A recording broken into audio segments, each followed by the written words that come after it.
Hello friend, नमस्कार। कैसे हैं आप सब? आप सभी का स्वागत है आपके अपने YouTube channel animes classes Banka पर। तो चलिए मेरे प्यारे साथियों, बिहार पुलिस का क्लास शुरू करते हैं।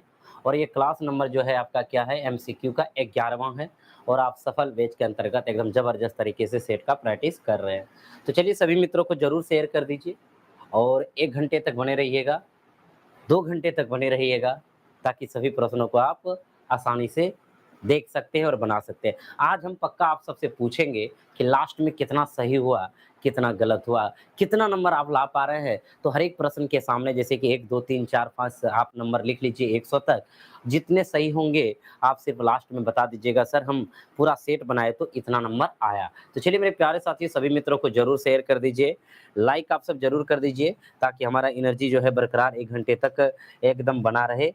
चलिए, जुड़ने वाले जितने भी हमारे मित्रगण हैं, नीतीश कुमार जी, सुनील भैया जी, अजय जी, मोनू जी, अंकित जी, मुर्मूर जी, नीतू जी, कल्याणी जी, प्रिया रानी जी, राजपूत सोहेल जी, समा जफर जी, रंजीत कुमार जी, करीना कुमारी जी, विवास इंजीनियर जी, बेबी खातून जी, सोनी कुमारी, एफ क्लब, गुरुदेव जी, एनी आर्या जी, पूजा कुमारी जी, चांदनी भारती जी, भाई का लाडला नीलेश कुमार जी, राहुल ब्रांड जी, मुकेश आरा जी, मुस्कान आरा जी, चलिएगा एंटरटेनमेंट जी, काजल कुमारी जी, आशीष कुमार जी, चलिए एकदम सिंटू जी, सभी को एकदम आवाज़ साफ-साफ जा रहा हो, ओके लिख दीजिएगा, साफ-साफ देख पा रहे होंगे, तो ओके ज़रूर लिख दीजिएगा।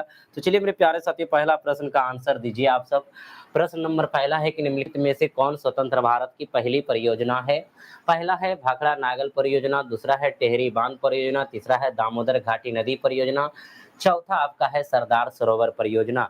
यानी कौन इसमें से ऐसी परियोजना है जो कि स्वतंत्र भारत की पहली परियोजना है? तो एकदम आप सब आंसर बताइएगा मेरे प्यारे साथियों। आंसर इसका क्या हो जाएगा? तो कहेंगे सर इसमें जो है आप सब आंसर लगाएँगे। ओहो! रुकिए, एकदम आंसर क्या लगाएँगे? तो चलिए मेरे प्यारे साथियों, आंसर फटाफट लगा दीजिए आप सब। तो आंसर आपका हो जाएगा दामोदर घाटी नदी परियोजना। दामोदर घाटी नदी परियोजना जो है स्वतंत्र भारत की पहली परियोजना है, जो कि आप जान रहे हैं कि ये किस नदी पर है, तो दामोदर घाटी पर, दामोदर नदी पर ही है। क्या है? दामोदर नदी पर ही यह परियोजना है। कौन नदी पर परियोजना है यह? दामोदर नदी पर परियोजना है यह। इस परियोजना से मेरे प्यारे साथियों लाभान्वित राज्य कौन-कौन है? कौन-कौन राज्य लाभान्वित होते हैं, लाभ इसका उठाते हैं? तो सबसे पहला राज्य हम इसमें लिख देते हैं झारखंड। झारखंड राज्य और आपका जो है पश्चिम बंगाल जो है, ये इनसे लाभान्वित होने वाले राज्य हैं। यानी कि दामोदर घाटी परियोजना से ये 2 राज्य जो है लाभान्वित होते हैं। पूछा जाएगा कि दामोदर घाटी परियोजना का शुभारंभ कब हुआ था, बनना प्रारंभ कब हुआ था? यानी दामोदर घाटी परियोजना कब, यानी कि शुरुआत हुआ था इसका बनने का? तो मेरे प्यारे साथी, जो बनना प्रारंभ हुआ था 1948 में, इसलिए इसका स्थापना कह सकते हैं कि 1948 में हुआ था। कब हुआ था? 1948 ईस्वी में हुआ था। और ये स्वतंत्र भारत का पहला परियोजना है, जो कि दामोदर घाटी नदी परियोजना है। बिल्कुल एकदम सही जवाब है आप सभी का। तो मेरे प्यारे साथी, इसमें आप कह सकते हैं कि यह जो परियोजना हमारा है, वो क्या है? स्वतंत्र भारत की पहली परियोजना है, जो दामोदर नदी पर है। इससे लाभान्वित राज्य कौन-कौन है? झारखंड है, पश्चिम बंगाल है। इसकी स्थापना पूछा जाएगा तो 1948 आप बता देंगे। जैसे आपका यहाँ पूछा जाएगा कि भाखड़ा नागल परियोजना किस नदी पर है? तो आप सब आंसर इसका क्या लगाएँगे? भाखड़ा नागल परियोजना पूछ दे मेरे प्यारे साथियों, तो कहेंगे सर यह सतलज नदी पर है। किस नदी पर है? सतलज नदी पर है। एकदम याद रखिएगा, यह सब प्रश्न बहुत ही इम्पोर्टेंट है कि भाखड़ा नागल परियोजना जो सतलज नदी पर है। अगर हम आपसे पूछें कि टिहरी बांध परियोजना किस नदी पर है, तो आप क्या बताएँगे? टिहरी बांध परियोजना जो है किस नदी पर है? तो कहेंगे सर भागीरथी नदी पर है। किस नदी पर है? भागीरथी नदी पर है, भागीरथी नदी पर है। टिहरी बांध परियोजना किस नदी पर है? भागीरथी नदी पर है। इसमें एक है सरदार सरोवर परियोजना। तो बताइए सरदार सरोवर परियोजना किस नदी पर है? आप सब आंसर एकदम फटाफट देते चलिए कि सरदार सरोवर परियोजना किस नदी पर है? तो आपका आंसर हो जाएगा मेरे प्यारे साथियों कि किस नदी पर है? तो नर्मदा नदी पर है। किस नदी पर है? नर्मदा नदी पर है सरदार सरोवर परियोजना। तो चलिए आगे बढ़ते हैं। और आप एक चीज़ बता देंगे कि नेहरू ने यानी संज्ञा दिया था कि नदी परियोजना को आधुनिक भारत का मंदिर कहा जाता है। पूछा जाएगा कि नदी परियोजना का आधुनिक भारत का मंदिर कहा जाता है, किसने कहा? तो जवाहरलाल नेहरू ने कहा था। किसने कहा था? जवाहरलाल नेहरू ने कहा था। क्या कहा था? यानी नदी परियोजना को आधुनिक भारत का मंदिर कहा जाता है। एकदम नोट रखिएगा मेरे प्यारे साथियों। आगे बढ़ते हैं। न्याय दर्शन के प्रवर्तक कौन है? इसमें से कपिल है, पतंजलि है, गौतम है, कणाद है। आंसर एकदम फटाफट आप सब बताते चलिए। न्याय दर्शन के प्रवर्तक कौन थे? न्याय दर्शन के प्रवर्तक कौन थे? तो आंसर एकदम देते चलेंगे। चलिए, बिल्कुल सही जवाब आ रहा है आप सबका। यानी कि गौतम ने न्याय दर्शन का यानी कि क्या किया था पता है? यानी इसके प्रवर्तक थे। किसके प्रवर्तक थे? न्याय दर्शन के यानी प्रवर्तक थे। कौन थे? वो गौतम थे। कौन थे? गौतम थे। इसमें आपसे पूछा जाए कि पतंजलि भी किसी न किसी दर्शन के प्रवर्तक रहे हैं, तो एकदम हाइलाइटेड है मेरे प्यारे साथी। योग दर्शन के प्रवर्तक जो है कौन है? पतंजलि हैं। योग दर्शन के प्रवर्तक कौन है? पतंजलि हैं। अगर कहीं प्रश्न पूछा जाए कि योग दर्शक के जो है प्रवर्तक कौन है, तो कहेंगे पतंजलि है। अगर कपिल के बारे में पूछा जाए तो कपिल के बारे में भी आप याद रखें। ये जो है कपिल जो है सांख्य दर्शक का परिवर्तक है। कौन है? सांख्य दर्शक के यानी कि परिवर्तक है कौन? कपिल, है ना। चलिए आगे बढ़ते हैं। आज लिखने में कुछ परेशानी हो रहा है। अवरक्त किरण के खोजकर्ता कौन है? आप लोग आंसर बताइएगा कि अवरक्त किरण के खोजकर्ता है हर्शेल है, रोंटगन है, रिटर है, या न्यूटन है। एकदम आंसर मेरे प्यारे साथी इसका फटाफट आप सब देते जाइए कि अवरक्त किरण की खोज किसने किया है। एकदम बताइएगा इसका आंसर। अवरक्त किरण का खोज किसने किया है? आप सब आंसर पहले दीजिए, उसके बाद हम जरूर बताएंगे, क्योंकि आपको आज टेस्ट देना है पूरे चीजों को लेकर के। तो कहेंगे कि जो है अवरक्त किरण का खोज जो है 1800 ईस्वी में, 1800 ईस्वी में यानी कि sir William sir William will sir William Herschel Herschel Herschel ने इसका खोज किया था। सर विलियम हर्शेल ने यानी खोज किया था किसका? अवरक्त किरण का। तो आंसर आपका क्या हो जाएगा? पहला नंबर हो जाएगा। आंसर क्या हो जाएगा? पहला नंबर हो जाएगा। एकदम बिल्कुल सही जवाब दे रहे हैं आप सब। इसी प्रकार मेरे प्यारे साथियों जवाब देते रहिए। अगर इसमें पूछा जाएगा कि रोंटगन, अगर किरण में बात करें तो रोंटगन ने किस किरण का खोज किया था? तो कहेंगे एक्स किरण का खोज किया था। किसने किया था? रोंटगन ने किया था। एक्स किरण का खोज किसने किया था? रोंटगन ने किया था। अगर न्यूटन की बात करें तो न्यूटन ने खोजा था क्या मेरे प्यारे साथियों? दृश्य प्रकाश का खोज किया था। दृश्य प्रकाश का खोज किया था। दृश्य प्रकाश का खोज किसने किया था? न्यूटन ने किया था। ऐसे न्यूटन ने तो गुरुत्वाकर्षण नियम का भी खोज किया है, लेकिन हम किरण में बात कर रहे हैं, प्रकाश में बात कर रहे हैं, तो दृश्य प्रकाश का खोज जो है न्यूटन ने किया है। यहाँ पे हम इनका आंसर बता चुके हैं, लेकिन इसके बारे में भी कुछ जान लेना चाहिए। एक आपके पास रीटर है, तो रीटर ने क्या किया था? परावैंगनी किरण का खोज किया था। किसका किया था? परावैंगनी किरण का खोज किया था। परावैंगनी किरण का खोज किया था। परावैंगनी किरण का खोज किया था। किसने किया था? रीटर ने किया था। बिल्कुल एकदम सही जवाब है मेरे प्यारे साथियों। एकदम आगे बढ़ते चलिएगा। अगर पूछा जाएगा कि दृश्य प्रकार का तरंगदैर्घ्य कितना होता है, तो सबसे जो है अधिक यानी 3900 एंगस्ट्रॉम से 3900 एंगस्ट्रॉम से लेकर के जो है 7800 एंगस्ट्रॉम के बीच होता है। एकदम ये चीज याद रखना है। आगे बढ़ते हैं। अगला जो प्रश्न है मेरे प्यारे साथी, ध्वनि की चाल अधिकतम किसमें होती है? तो आप सभी को पता है। आंसर एकदम लगा दीजिए कि ध्वनि की चाल अधिकतम होती है निर्वात में होती है, ठोस में होती है, द्रव में होती है, गैस में होती है, किस में होती है? तो एकदम आप सबका आंसर आ जाएगा कि जो है ध्वनि की चाल जो है अधिकतम कहाँ होती है? ठोस में होती है। और निर्वात में जो है ध्वनि की चाल क्या होती है? तो भैया शून्य होती है। यानी निर्वात में ध्वनि की चाल क्या होती है? शून्य होती है। शून्य होती है। और सबसे अधिक कहाँ पे होती है? ठोस में होती है। उसके बाद अगर ठोस द्रव गैस देखा जाए, तब जाकर के फिर द्रव में होंगे, उसके बाद गैस में होंगे। यानी कि ध्वनि की चाल। और सबसे अधिक अगर पूछा जाए तो एक चीज होता है मेरे प्यारे साथियों, स्टील में सबसे अधिक अगर यानी मिस धातु ये है, इसमें अगर पूछा जाए कि ध्वनि की चाल सबसे अधिक किसमें होती है, तो आप आंसर बताइएगा स्टील। और स्टील भी एक प्रकार का ठोस है, इसलिए सबसे अधिक जो ध्वनि की चाल होगी किसमें होगी? ठोस में होगी। और वायु में ध्वनि की चाल अगर पूछा जाए मेरे प्यारे साथियों, वायु में ध्वनि की चाल, तो आप सब बताइए तो वायु में ध्वनि की चाल क्या होगी? वायु में ध्वनि की चाल अगर आपसे पूछा जाए तो आप क्या बताएंगे? आप सब एकदम आंसर फटाफट देते चाहिए कि वायु में अगर ध्वनि की चाल पूछा जाए तो कितना बताएंगे? तो कहेंगे सर 332 मीटर पर सेकेंड होती है। 332 मीटर पर सेकेंड होती है। एकदम सभी मित्रों तक मेरे प्यारे साथियों शेयर कर दीजिए और लाइक कर दीजिए। निर्वात में जो है ध्वनि गमन नहीं करते हैं तो शून्य हो जाती है, और बाकी आप जानते हैं कि वायु में ध्वनि की चाल जो है 332 मीटर पर सेकेंड। आप मेरे प्यारे साथियों एक चीज ध्यान रखिएगा, एक क्वेश्चन आपसे पूछा जाएगा कि ध्वनि जब एक माध्यम से दूसरे माध्यम में जाती है, समझिएगा, ध्वनि जब एक माध्यम से दूसरे माध्यम में जाती है तो इसका दो चीज बदलता है, एक तरंगदैर्घ्य बदलता है और एक वेग बदलता है, और आवृत्ति इसकी नहीं बदलती है, यानी आवृत्ति चेंज नहीं होता है। होता क्या क्या चेंज है, यानी कि तरंगदैर्घ्य चेंज होता है, यानी कि तरंगदैर्घ्य चेंज होता है मेरे प्यारे साथियों, तरंगदैर्घ्य चेंज होता है, तरंगदैर्घ्य चेंज होता है, और वेग चेंज होता है, किसका, यानी कि ध्वनि का। लेकिन आवृत्ति जो है चेंज नहीं होती है, आवृत्ति चेंज नहीं होती है, आवृत्ति ज्यों का त्यों रहता है। लेकिन जब ध्वनि एक माध्यम से दूसरे माध्यम में प्रवेश करेंगे तो तरंगदैर्घ्य और वेग उनका दोनों परिवर्तन हो जाएगा।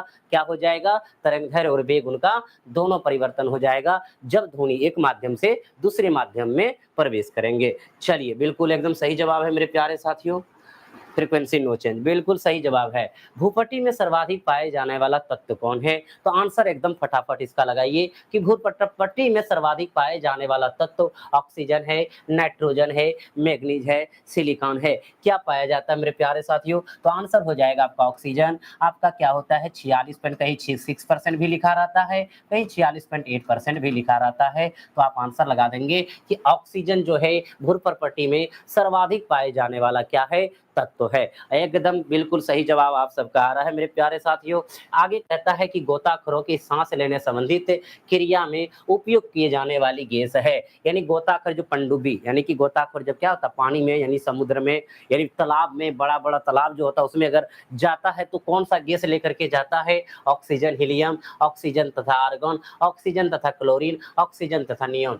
तो मेरे प्यारे साथियों ऑक्सीजन तथा हीलियम लेकर के गोताखोर जाते हैं पानी में, तो ऑक्सीजन और तथा हीलियम लगा देंगे आंसर, जो कि क्या है, पहला नंबर ऑप्शन है। लेकिन एक चीज ध्यान रखिएगा, कभी कभी हीलियम की जगह अगर आपका आंसर नाइट्रोजन ऑप्शन में मिल जाए तो समझिए मेरे प्यारे साथियों कि हीलियम से पहले नाइट्रोजन और ऑक्सीजन को भी लेकर के गोताखोर साथ जाते थे। और कभी कभी आपको बता दें कि ऑप्शन अगर ऑक्सीजन, हीलियम, नाइट्रोजन दे दे तो ये तीनों आंसर भी सही हो जाएगा। लेकिन यहाँ पे ध्यान रखिएगा कि ऑक्सीजन, हीलियम और नाइट्रोजन तीनों गैसों का प्रयोग गोताखोर कर सकता है। एकदम आंसर मेरे प्यारे साथियों क्लियर है, तो यहाँ जो आंसर होगा ऑक्सीजन तथा हीलियम हो जाएगा। एकदम दिमाग में यहीं पे घुसा लीजिए मेरे प्यारे साथियों, बाद में देखने का कोई जरूरत नहीं पड़ेगा।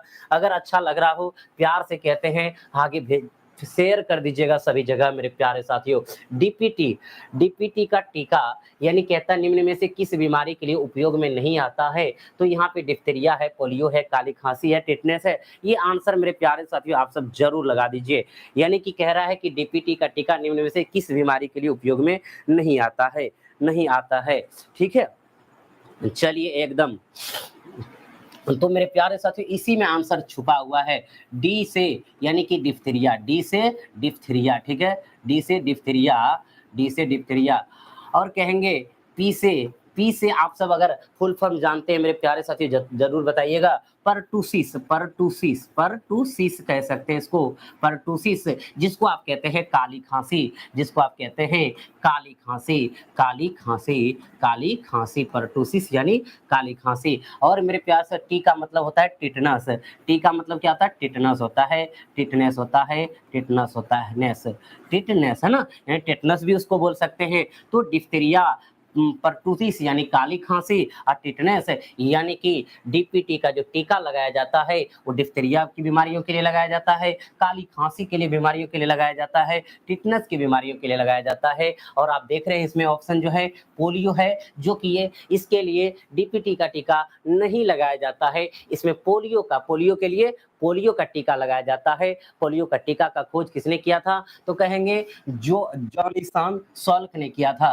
किसने किया है, तो कहेंगे पोलियो का टीका किसने खोज किया है, यानी कि जे सॉल्क ने किया है। किसने किया है, जे सॉल्क ने किया है पोलियो टीका का खोज। और जानते हैं कि पोलियो जो है वायरस से फैलने वाली बीमारी है, पोलियो जो है विषाणु से यानी वायरस से फैलने वाली बीमारी है, विषाणु से फैलने वाली बीमारी है। लेकिन डिप्थीरिया, काली खांसी जो आप देख रहे हैं ये तीनों, ये तीनों जो है जीवाणु से फैलने वाली बीमारी है, जीवाणु से फैलने वाली बीमारी है। एकदम मेरे प्यारे साथियों ध्यान रखिएगा। पोलियो का जो खोज किया था टीका का, जॉनी सॉल्क ने किया था और यह विषाणु से फैलने वाली बीमारी है, यानी पोलियो। और आप डिप्थीरिया, काली खांसी और टिटनेस की बात करें तो ये जीवाणु से फैलने वाली बीमारी है। इनके लिए डीपीटी का टीका लगाया जाता है, डिप्थीरिया के लिए, काली खांसी के लिए, टिटनेस के लिए। एकदम क्लियर है मेरे प्यारे साथियों। आगे बढ़ते हैं। बहुत ही सुंदर, बहुत ही अच्छा, एकदम जबरदस्त मेरे प्यारे साथियों। अगला जो 8 नंबर प्रश्न है, 8 नंबर प्रश्न को हम स्किप करते हैं। स्किप करने का मतलब मेरे प्यारे साथियों, अगर देखें इसको बनाने का, देखिए हम बना सकते हैं, बता सकते हैं, लेकिन आपको बोले वॉइस नरेशन ये सब बनाने में हमको काफी टाइम लग जाएंगे बताने में, इसीलिए जो है हमने इसको स्किप करते हैं। बाकी आपका हिंदी तक भी तो ले लेते हैं। जैसे कहता है रिमोर्स, रिमोर्स का मतलब क्या होता है? खेद या पछताप होता है, ठीक है भाई। उसी में से क्या होता है? रिग्रेट। जैसे कि साइनो पूछ रहा है तो रिग्रेट मतलब क्या होता है? रिग्रेट करना यानी पछताव करना, ठीक है, यानी खेद है हमें, तो उसका सैनो ये आंसर हो जाता है। तो अब तीसरा नंबर लगा के चलेंगे। आगे देखिएगा, सही सम्मिलित नहीं है। अब कहेंगे कि विटामिन बी1 थायमिन है, विटामिन बी3 नियासिन है, विटामिन बी7 बायोटिन है, अब विटामिन बी5 पायरोडॉक्सिन है। आखिर इनमें से कौन सही नहीं है, कौन सम्मिलित नहीं है? तो आंसर एकदम मेरे प्यारे साथियों जरूर लगा दीजिएगा, एकदम लगा देंगे। क्या करेंगे? लगा देंगे, बिल्कुल लगा देंगे, बिल्कुल सही आंसर एकदम लगाना है। देखिएगा, विटामिन विटामिन बी1 का थायमिन तो जरूर सही है, यानी विटामिन बी1 का जो रासायनिक नाम थायमिन है। आप जानते हैं विटामिन बी3 का रासायनिक नाम जो है कहते हैं, यानी कि नियासिन है। विटामिन बी7 का आप जानते हैं बायोटिन है। और विटामिन बी5 का, यानी ये और ये सही है। विटामिन बी5 का क्या होता है आंसर? एकदम फटाफट बताइएगा मेरे प्यारे साथियों। तो कहेंगे पेंटोथेनिक होता है। क्या होता है? पेंटोथेनिक होता है। क्या होता है? पेंटोथेनिक होता है इसका, यानी कि रासायनिक नाम पेंटोथेनिक। लेकिन यहाँ दिया है पायरोडॉक्सिन, तो पायरोडॉक्सिन किसका होता है? तो कहेंगे विटामिन बी6 का होता है पायरोडॉक्सिन। और यहाँ पे विटामिन बी5 का होना चाहिए पेंटोथेनिक। इसका मतलब है ये सम्मिलित नहीं है। तो आंसर लगा देंगे आप चौथा नंबर। क्या आंसर लगा देंगे? चौथा नंबर आंसर लगा देंगे, यानी कि विटामिन बी1 का थायमिन, विटामिन बी3 का नियासिन, विटामिन C7 का बायोटिन, ठीक है। विटामिन बी5 का होता है पेंटोथेनिक होता है। और पायरोडॉक्सिन जो होता है विटामिन बी6 का होता है। एकदम क्लियर है मेरे प्यारे साथियों, रासायनिक नाम एकदम समझ गए। आगे बढ़ते हैं। अगला प्रश्न क्या कहता है? लोथल किस नदी के किनारे स्थित है? अगर मेरे प्यारे साथियों लोथल की बात करें किस नदी के किनारे है, तो आप जानते हैं कि लोथल जो है वो लोथल जो है वो भोगवा नदी के किनारे स्थित है, भोगवा नदी के किनारे स्थित है। तो यहाँ पे जो है मेरे प्यारे साथियों भागवा लिखा हुआ है, तो इसको भोगवा बना के आंसर मार दीजिए, यानी भोगवा नदी के किनारे लोथल स्थित है। और यहाँ देख रहे हैं कि हड़प्पा सभ्यता से रिलेटेड शहर है लोथल। तो भाई लोथल किस नदी के किनारे? भोगवा। तो वही हड़प्पा सभ्यता से संबंधित बताइए रावी नदी के किनारे कौन सा शहर स्थित है? ऐसे रावी नदी के किनारे तो बहुत सारे शहर स्थित है, लेकिन हड़प्पा सभ्यता से संबंधित वहां जो आएंगे बताइए रावी नदी के किनारे कौन सा शहर स्थित है? तो भैया यहाँ कहेंगे कि भाई यहाँ पे हड़प्पा ही स्थित है, हड़प्पा ही स्थित है। तो चलिए आंसर लगा देंगे। सिंधु नदी के किनारे कौन कौन स्थित है? तो सिंधी नगर के किनारे मेरे प्यारे साथियों मोहनजोदड़ो, क्या है? मोहनजोदड़ो, मोहनजोदड़ो स्थित है, मोहनजोदड़ो स्थित है। और मोहनजोदड़ो के साथ साथ चाहुंदड़ो, चाहुंदड़ो भी स्थित है, चाहुंदड़ो भी स्थित है, चाहुंदड़ो भी स्थित है। चलिए आगे बढ़कर घग्गर तो जानते हैं मेरे प्यारे साथियों, कालीबंगा जो है घग्गर नदी के किनारे बसा है। कालीबंगा, कालीबंगा अगर पूछेगा किस नदी के किनारे बसा है तो कहेंगे कि घग्गर, घग्गर है ना। रावी, हड़प्पा, भोगवा, लोथल, सिंधु के तट, मोहनजोदड़ो, चाहुंदड़ो। आंसर एकदम आसानी से लगा के आ सकते हैं। चलिए अगला जो प्रश्न है, किस अनुसूची में राज्यसभा में सीटों का आवंटन विमोचित की गई है? यानी राज्यसभा में सीट का जो आवंटन होता है वो किस अनुसूची में वर्णन है? चौथी में, दूसरी में, पहली में, सातवीं में? तो मेरे प्यारे साथियों बताइए इसका आंसर फटाफट, एकदम आंसर अगर बता देंगे मजा आ जाएगा। बिल्कुल सही जवाब आ रहा है आप सबका, एकदम बिल्कुल सही जवाब आ रहा है क्या? बिल्कुल सही जवाब आ रहा है मेरे प्यारे साथियों।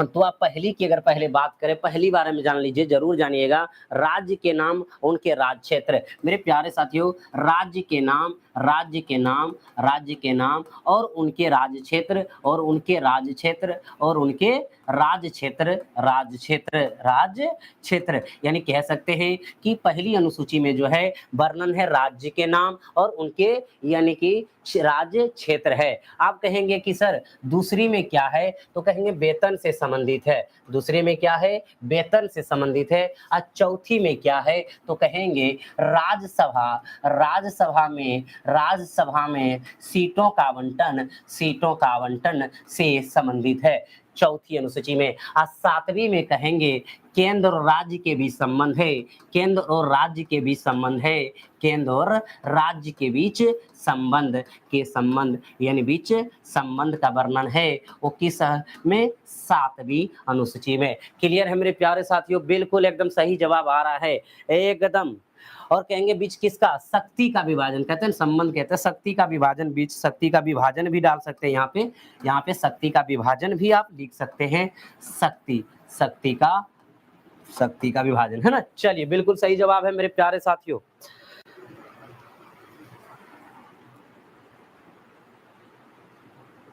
सर आप पहली बार आए हैं ना, कहाँ पे पहली बार आए हैं छोटू कुमार जी, बताइएगा। चलिए आगे मेरे प्यारे साथियों, नई आर्थिक नीति किससे संबंधित थी, नई आर्थिक नीति किससे संबंधित थी, उदारीकरण से, निजीकरण से, वैश्वीकरण से, ये सभी से। एकदम आंसर जरूर बताइएगा छोटू कुमार जी। बी होगा सर, क्या बोलना चाह रहे छोटू जी, जरूर बताइएगा। एकदम आपकी बातों को ध्यान से हम यहाँ पे रखने वाले हैं। चलिए यहाँ पे मेरे प्यारे साथियों क्या कह रहा है कि नई आर्थिक नीति किससे संबंधित था, तो बता देते हैं कि नई आर्थिक नीति जो है भारतीय अर्थव्यवस्था को संकट से उभारने के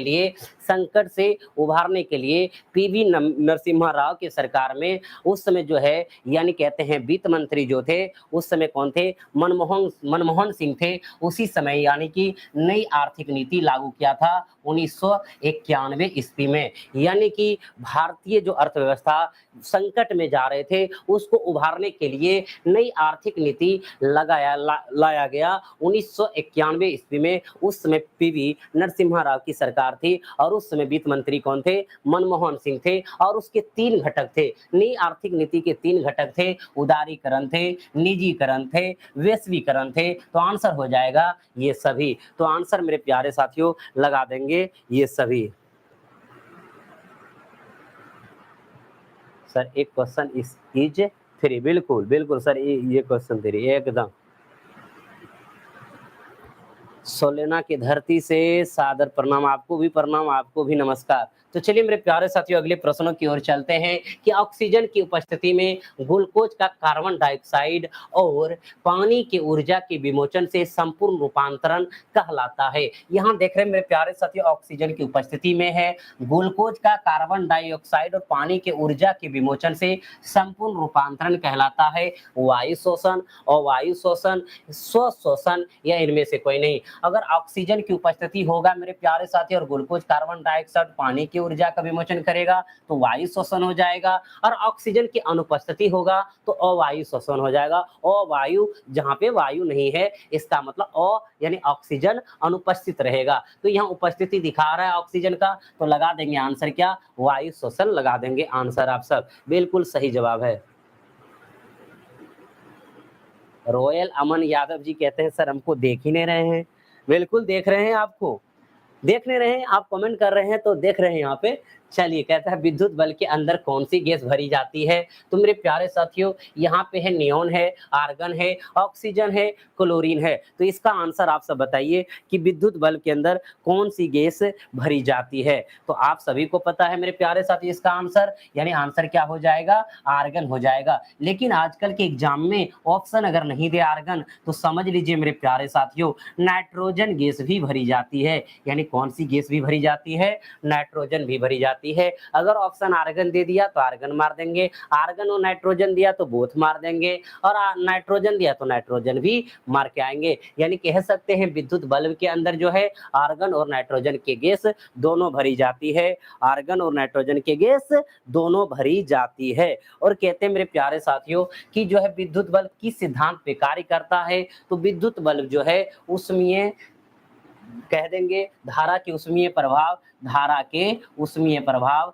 धारा के उष्मीय उष्मीय प्रभाव, प्रभाव के सिद्धांत पर कार्य करता है, प्रभाव के सिद्धांत पर यानी कार्य करता है। और आप जानते हैं मेरे प्यारे साथियों विद्युत बल्ब का आविष्कार किसने किया था? आप सब आंसर इसका बताइए, विद्युत बल्ब का आविष्कार किसने किया था? तो कहेंगे सर 1880 ईस्वी में एडिसन ने किया था, एडिसन 18 एडिसन ने किया था, एडिसन ने किया था 1880 ईस्वी में। किसने किया था? एडिसन ने किया था। एकदम क्लियर है, बिल्कुल। और मेरे प्यारे साथियों विद्युत बल्ब का अगर कहेगा जो फिलामेंट, विद्युत बल्ब का अगर कहेगा फिलामेंट, फिलामेंट किसका बना होता है?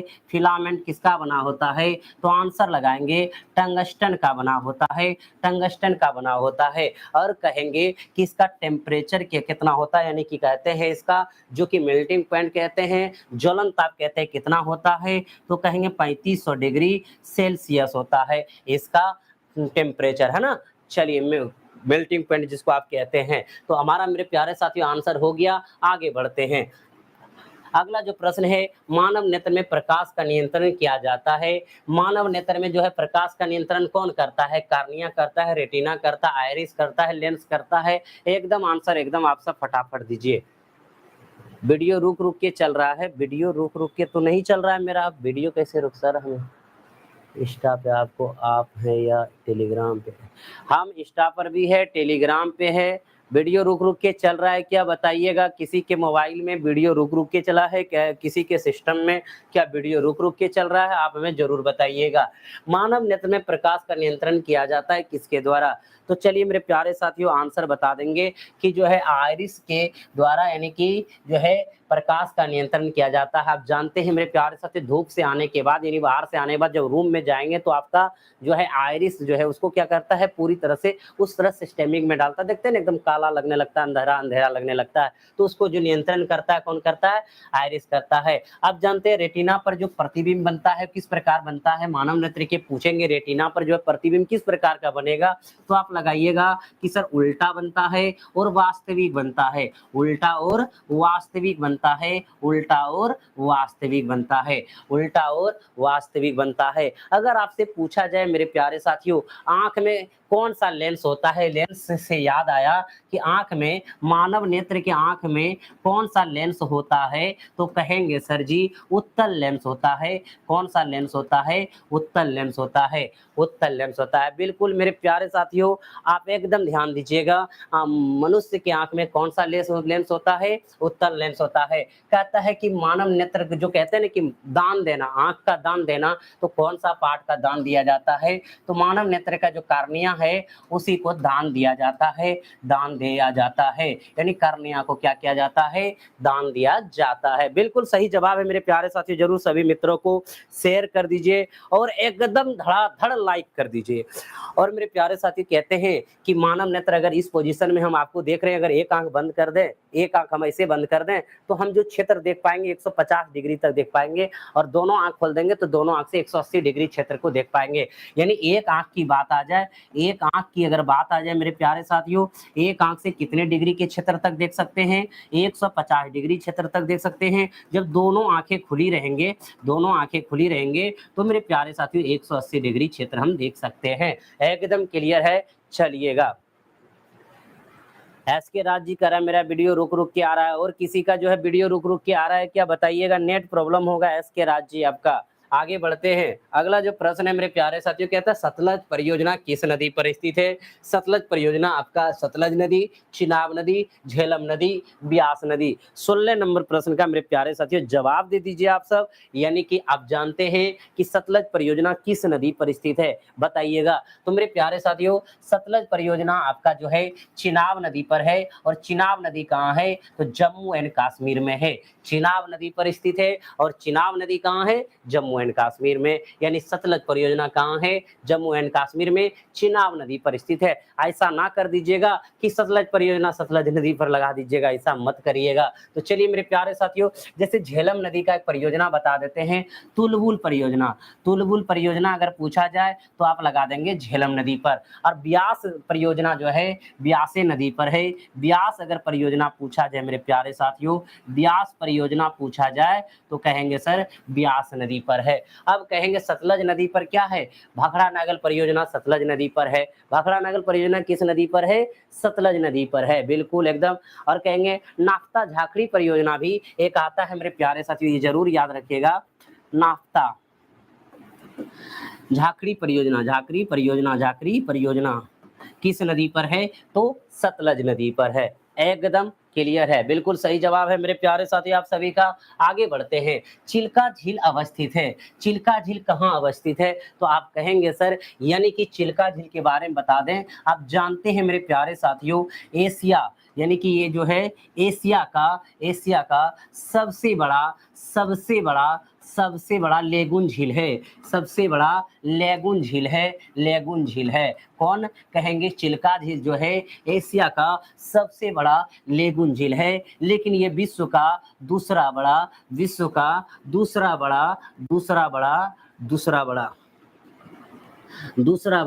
लेगुन झील है। लेगुन झील है कौन भाई? चिल्का, यानी दूसरा बड़ा लेगुन झील है विश्व का। तो ये कहाँ स्थित है? तो कहेंगे सर उड़ीसा राज्य में स्थित है।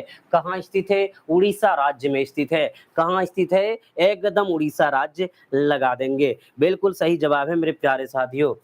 भारत की ये सबसे बड़ी झील है और एशिया का तो सबसे बड़ा झील है लेगुन, और विश्व का जो है ये क्या है? यानी कि दूसरा सबसे बड़ा झील है। और ये भारत का प्रथम आर्द्र भूमि के साथ इसको जोड़ा गया था। कब मेरे प्यारे साथियों? 1981 ईस्वी में। चलिएगा आगे बढ़ते हैं। अगला जो प्रश्न है, वो व्यास पुरस्कार किस क्षेत्र में दिया जाता है? आप सब बताइएगा कि व्यास पुरस्कार किस क्षेत्र में दिया जाता है? पत्रकारिता के क्षेत्र में, संगीत के क्षेत्र में, साहित्य के क्षेत्र में, विज्ञान के क्षेत्र में? बताइए व्यास पुरस्कार किस क्षेत्र में दिया जाता है? तो मेरे प्यारे साथियों, व्यास पुरस्कार जो है साहित्य के क्षेत्र में दिया जाता है। व्यास पुरस्कार जो है साहित्य के क्षेत्र में दिया जाता है।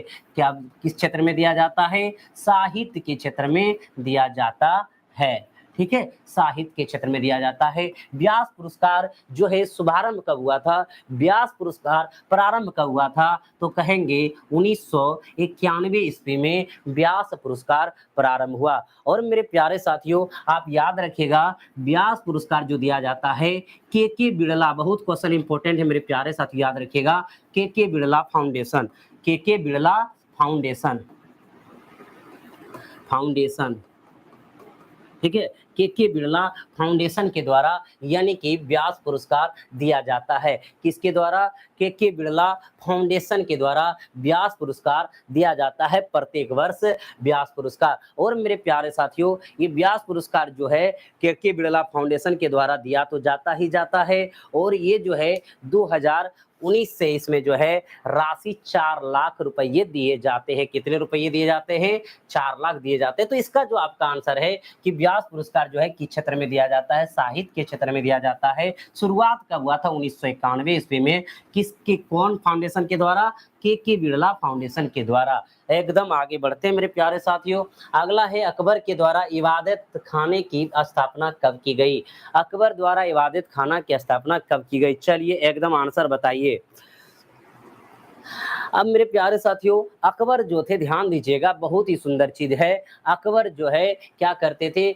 सभी धर्मों की जानने की इच्छा थी अकबर को। क्या था? सभी धर्मों को, थोड़ा देखिएगा बीच बीच में अथी नहीं हो रहा ना, ध्यान रखिएगा। अकबर को मेरे प्यारे साथियों सभी धर्मों को जानने की इच्छा था, रुचि रखते थे सभी धर्मों में। तो उसने क्या किया? इसी के उपलक्ष्य में, यानी विशेष धर्म के बारे में जानकारी रखने के लिए जो है इसने इबादत खाने की व्यवस्था स्थापना की। और इसकी स्थापना कब की? 1575 ईस्वी में की। और कहाँ की? तो कहेंगे सर फतेहपुर सीकरी में की। फतेहपुर सीकरी में यानी इसकी स्थापना कर डाली 1575 ईस्वी में। किसका? इबादत खाने का। ठीक है, किसने किया? अकबर ने किया। तो आंसर क्या हो जाएगा? 1575 हो जाएगा। एकदम क्लियर है। चलिए मेरे प्यारे साथियों, आगे बढ़ते हैं। अगला प्रश्न है, बुध सूर्य की परिक्रमा करता है। अब बुध जो है सूर्य की परिक्रमा करता है, तो आप सभी को पता है कि बुध सूर्य की जो परिक्रमा करता है वो 88 दिन में करता है। तो आप सब आंसर लगा देंगे, 88 दिन लगा देंगे। एकदम आप सब कितना सही कर रहे हैं, कितना गलत कर रहे हैं, जरूर बताइएगा मेरे प्यारे साथियों। कितना गलत कर रहे हैं, कितना सही कर रहे हैं, जरूर बताइएगा। कि बुध जो है सूर्य की परिक्रमा करता है तो 88 दिन में करता है। आंसर लगा देंगे 88 दिन। इलाहाबाद की संधि कब हुई? तो मेरे प्यारे साथियों बताइएगा, इलाहाबाद की संधि, इलाहाबाद की संधि कब हुई? एकदम आंसर बता दीजिए, इलाहाबाद की संधि कब हुई? चलिए, तो इलाहाबाद की संधि मेरे प्यारे साथियों कब हुई है? तो आप कहेंगे सर जी कि हमारा जो आंसर होगा क्या होगा? चलिए एकदम बता दीजिए आप सब, इलाहाबाद की संधि कब हुई थी?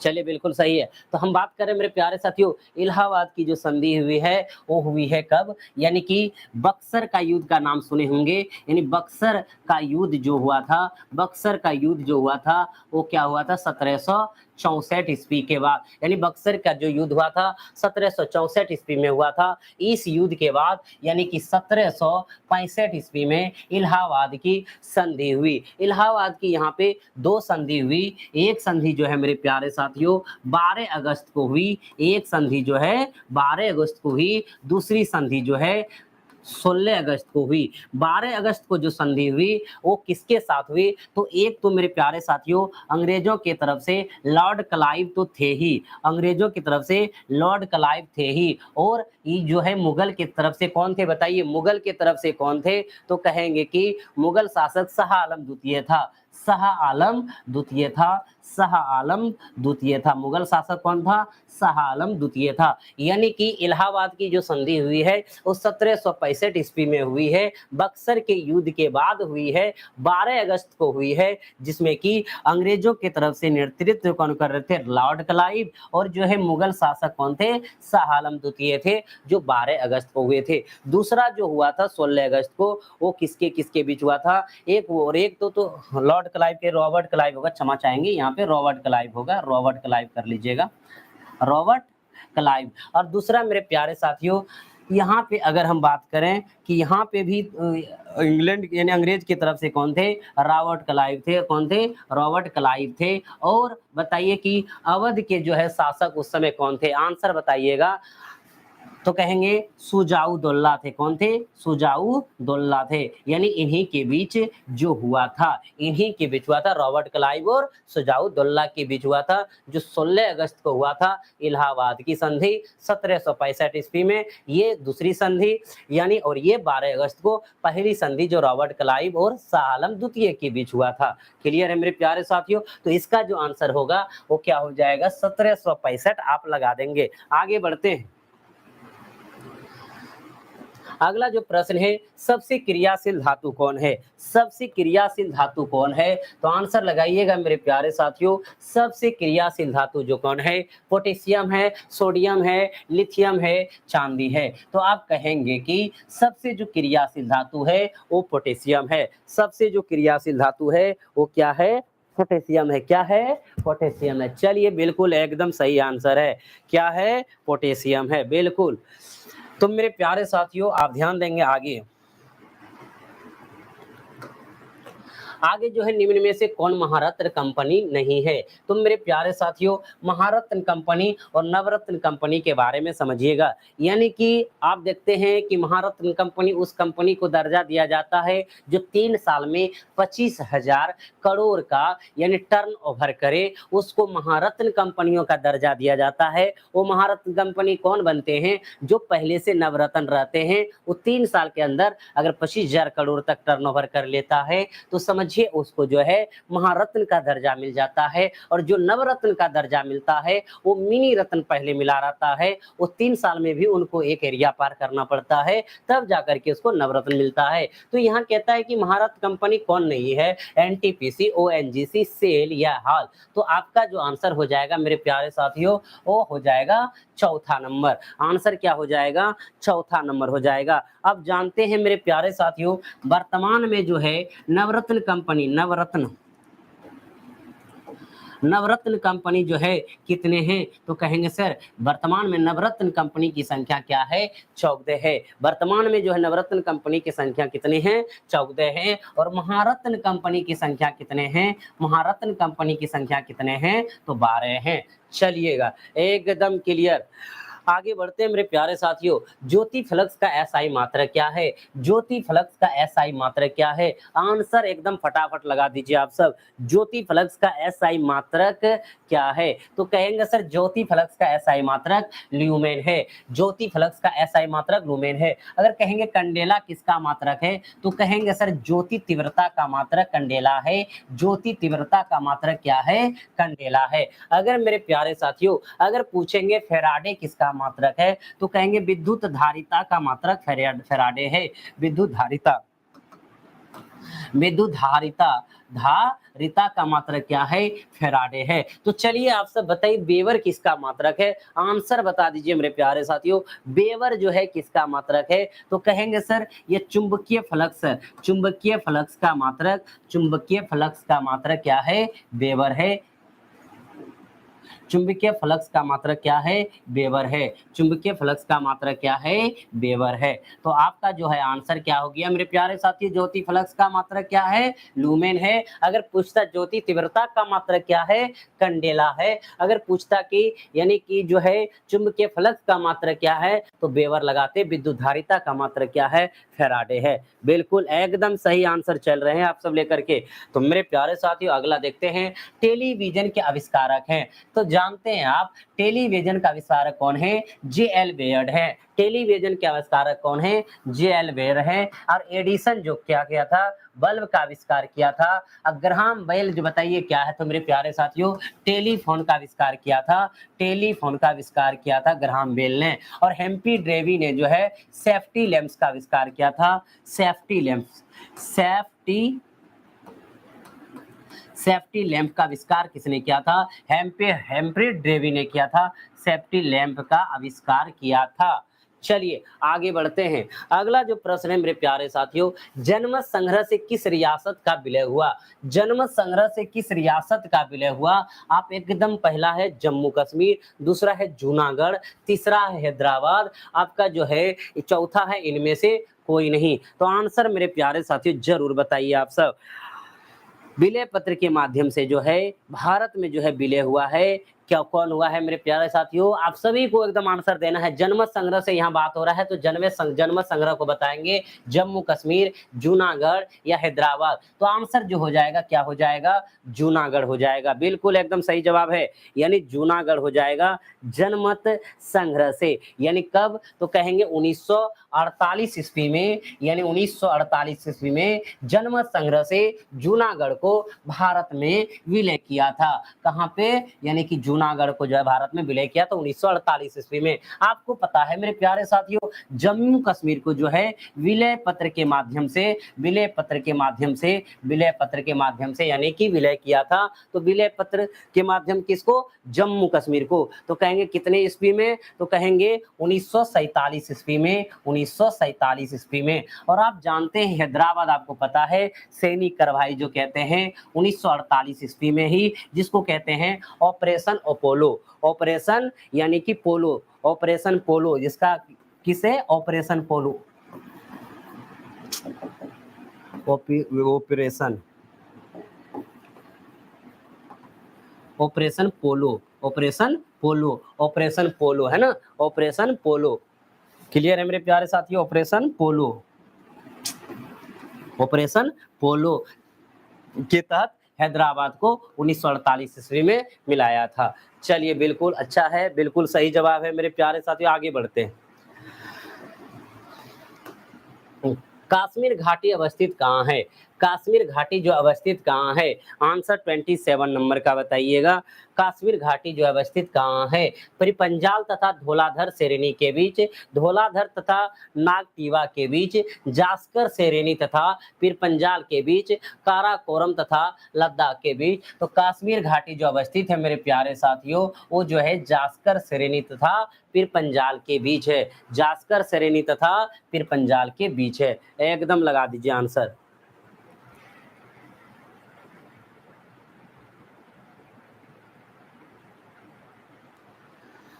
आगे,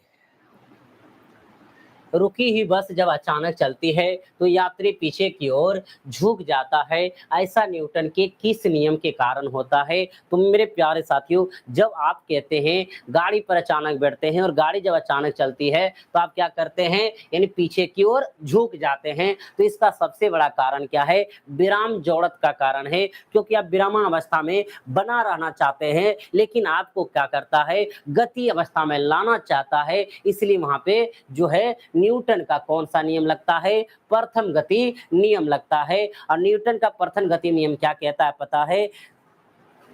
कोई वस्तु तब तक गति अवस्था में रहेगा या तब तक स्थित अवस्था में रहेगा जब तक उस पर बाह्य कोई असंतुलित बल कार्य ना करे। तो ये आंसर जो हो जाएगा न्यूटन के प्रथम गति नियम हो जाएगा और विराम जोड़त का यहाँ पे नियम काम करेगा। तो आंसर जो हो जाएगा मेरे प्यारे साथियों, वो हो जाएगा पहला आंसर। एकदम लगा दीजिए, बिल्कुल सही जवाब है। आगे बढ़ते हैं। निम्न में से किसमें दोहरी झिल्ली नहीं पाई जाती है? हरित लवक में भी पाई जाती है, न्यूक्लियस में पाई जाती है, माइटोकॉन्ड्रिया और आप बताइए कि लाइसोसोम में, यानी कि किसमें झिल्ली नहीं पाई जाती दोहरी? एकदम आंसर मेरे प्यारे साथियों डाल दीजिए। तो कहेंगे कि लाइसोसोम में दोहरी झिल्ली नहीं पाई जाती है, हरित लवक में भी पाई जाती है, न्यूक्लियस में भी पाई जाती है, माइटोकॉन्ड्रिया में भी पाई जाती है, लेकिन जो है लाइसोसोम में नहीं पाई जाती है, लाइसोसोम में नहीं पाई जाती है।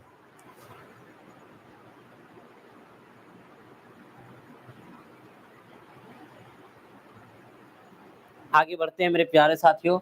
लेनिन कहाँ का नेता था? बताइए लेनिन कहाँ का नेता था? तो आप जानते हैं लेनिन जो है रूस का नेता था। कहाँ का नेता था? लेनिन रूस का नेता था। तो लगा देंगे मेरे प्यारे साथियों आंसर, क्या लगा देंगे? रूस लगा देंगे। आगे देखिएगा क्या कहता है, कार्बन परमाणु में होते हैं। कार्बन परमाणु आप जानते हैं मेरे प्यारे साथियों, कार्बन की परमाणु संख्या 6, परमाणु भार जो होता है द्रव्यमान संख्या 12 होता है। नाइट्रोजन की संख्या द्रव्यमान संख्या में हम परमाणु संख्या घटा देते हैं, तो हमारा जो नाइट्रोजन कहते हैं, न्यूट्रॉन की जो संख्या होंगे, न्यूट्रॉन की जो क्या होंगे संख्या होंगे, वो क्या हो जाएंगे? द्रव्यमान संख्या में से परमाणु संख्या को घटा देंगे, यानी 12 में 6 घटा देंगे तो क्या हो जाएगा? 6 हो जाएगा। एकदम समझना है यहाँ पे। तो मेरे प्यारे साथियों, कह रहे कार्बन परमाणु में होते हैं 6 इलेक्ट्रॉन, 6 प्रोटॉन, 12 न्यूट्रॉन।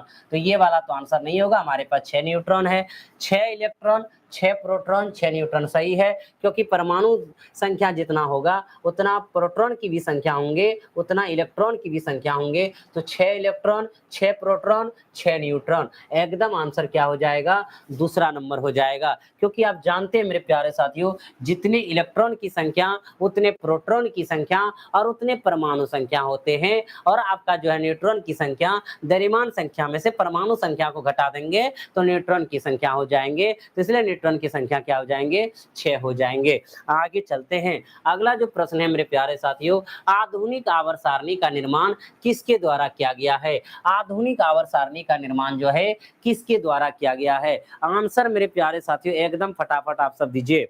तो कहेंगे सर आधुनिक आवर्त सारणी का निर्माण जो है 1913 ईस्वी में, 1913 ईस्वी में, यानी कि मोसले के द्वारा किया गया,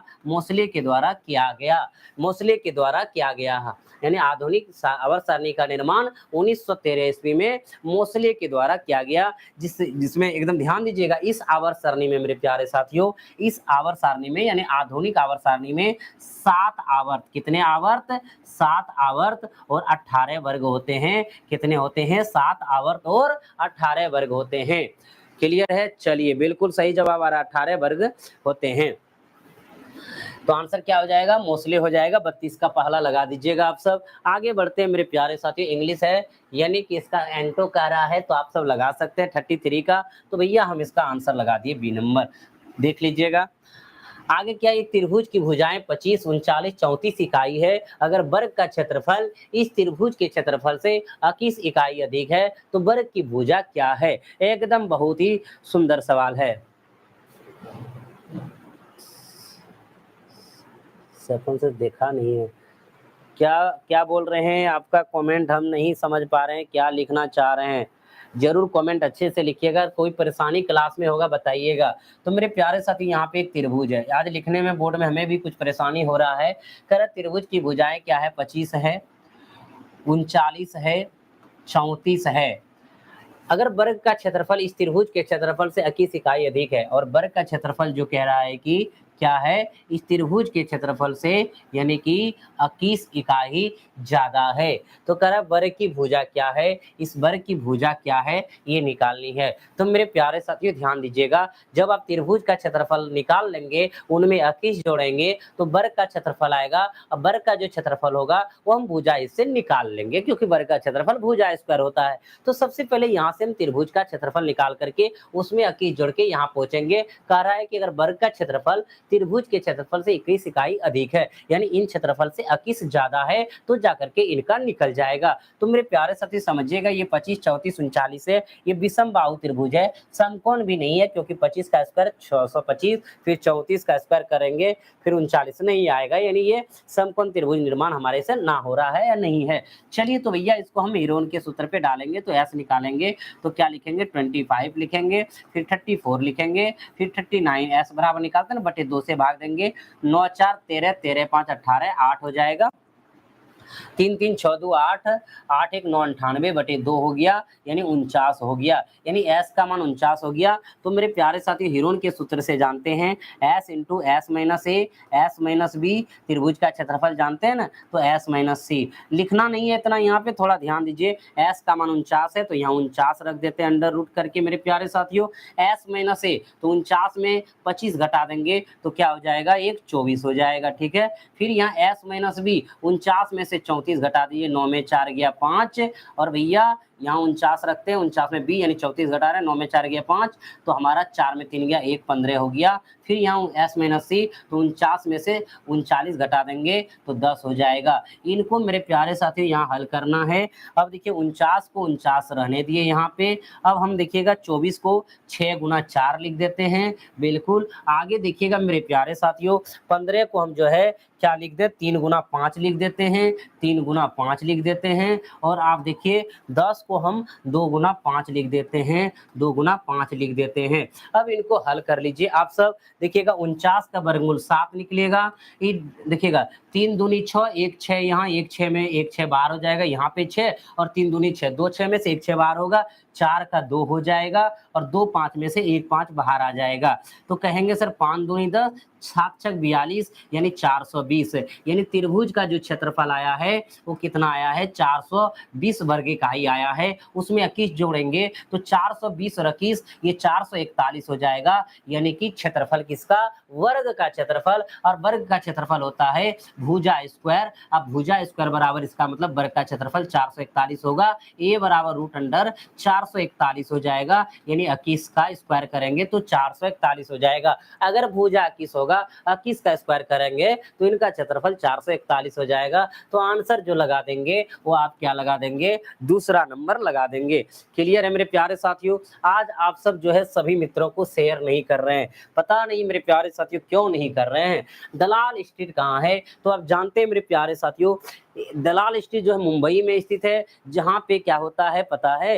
यानी कि शेयर सूचकांक का नाम सुनेंगे, स्टॉक एक्सचेंज का नाम सुने हैं ना, स्टॉक एक्सचेंज, यानी स्टॉक एक्सचेंज का बॉम्बे में एक स्थान है, वही जो है दलाल स्ट्रीट जो है सड़क है, वही उसका नाम है। तो भैया कहेंगे दलाल स्ट्रीट स्थित कहाँ है? तो कह देंगे साधारण सी भाषा में कि दलाल स्ट्रीट जो है मुंबई में है, जहाँ पे बॉम्बे स्टॉक एक्सचेंज के नाम से जाना जाता है, वहां पे एक सड़क भी है ना। चलिए तो मेरे प्यारे साथियों आंसर क्या लगा देंगे? मुंबई लगा देंगे। आगे बढ़ते हैं। अमन निम्नलिखित में से किस फसल की किस्म है? अमन, अब देखिए गेहूं का है, सरसों का है, चावल का है, मूंगफली का है। तो भैया आप सब इसका आंसर फटाफट बता दीजिए। अमन जो है, अमन कह रहा है, यानी कि निम्नलिखित में से किस फसल की किस्म है? तो आप सब आंसर बता दीजिए इसका। तो कहेंगे सर अमन जो है धान की है, यानी चावल की है, तो लगा देंगे भैया चावल आंसर, यानी कि बी नंबर लगा देंगे। बिल्कुल सही जवाब आ रहा है, बिल्कुल सही जवाब है।